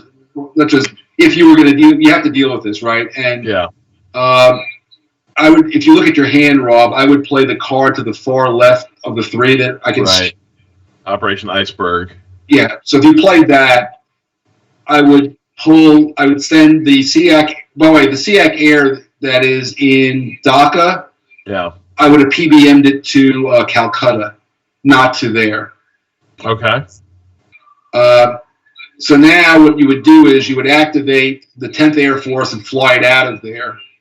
And then what you would do is you'd bring from Imphal on the card, you'd bring the 33rd and the Chinese unit and the Indian. You'd bring the 3 guys that are in Imphal and Ledo, bring them back into Dhaka, which would give you a defense strength of 15 and 8, which would give you a 23 defense strength, worth of attack there. Right. And then I would use activations to bring those Chinese units now can go 2, 3 and get the Jarhat. So at least they can get them into like the battle area. Although wait, we didn't build Ledo, right? Yeah, we didn't get because that was canceled by the weather. I'd still get him I'd still keep moving him toward the battle, and at that point, it would be over to Bruce to see if he can, get these guys assembled for a big attack on Dhaka at that point. Well, this was enormously helpful, and I hadn't seen the CBI theater get this brutal to date. I don't know. I feel like it'd be useful maybe at some point for us to do this again after we troubleshoot Bruce's audio setup, and we can do we can do sort of a final version of this. And plus, the people need to see some naval action. Yeah, they came here for a Pacific War game. The naval action is going to come in the next turn, typically. I mean, you didn't. Well, actually, they're going to see naval action here in the sense that you're going to start picking to make progress of the war. You're going to have to start picking up. You're not going to do it in New Guinea with only 1 Australian step. Right. Now, you would, of course, move the first corps by boat. Now that you got a port there, you'd move the first corps that's in Gilly Gilly into Leh, so you'd start to get that attack energized again. Plus, you've got another, isn't there another corps around here somewhere? Yeah, you got another Australian corps down in Townsville that you would bring forward. True.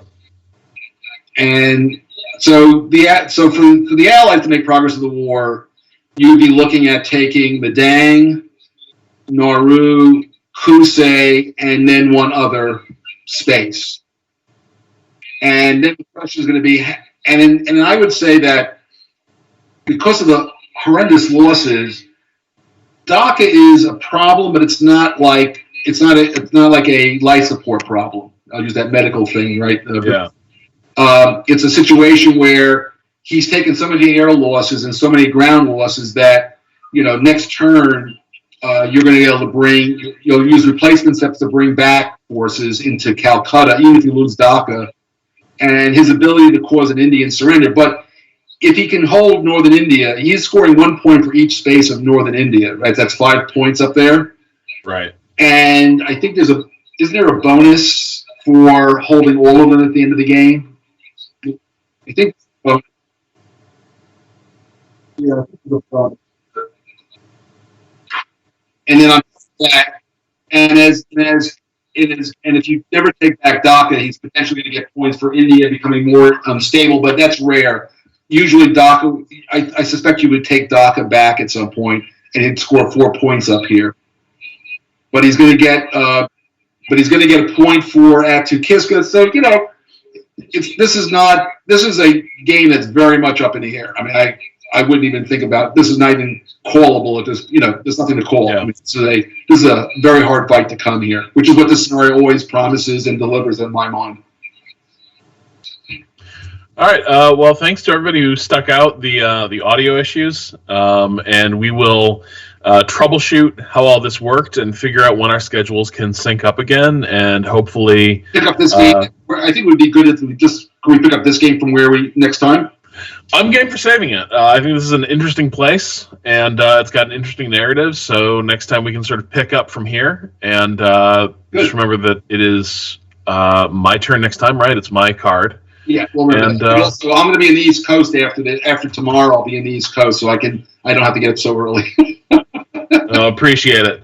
And in the meantime, Bruce and I are going to circle back up and figure out why he is so quiet. Though, if you know Bruce, his mic not working could be a blessing in disguise. Who can say? Oh, that's mean. By the way, Francisco just gave you some advice, Bruce. He said that you should consider bringing the 2nd and 4th AD out of China down into the Burma area.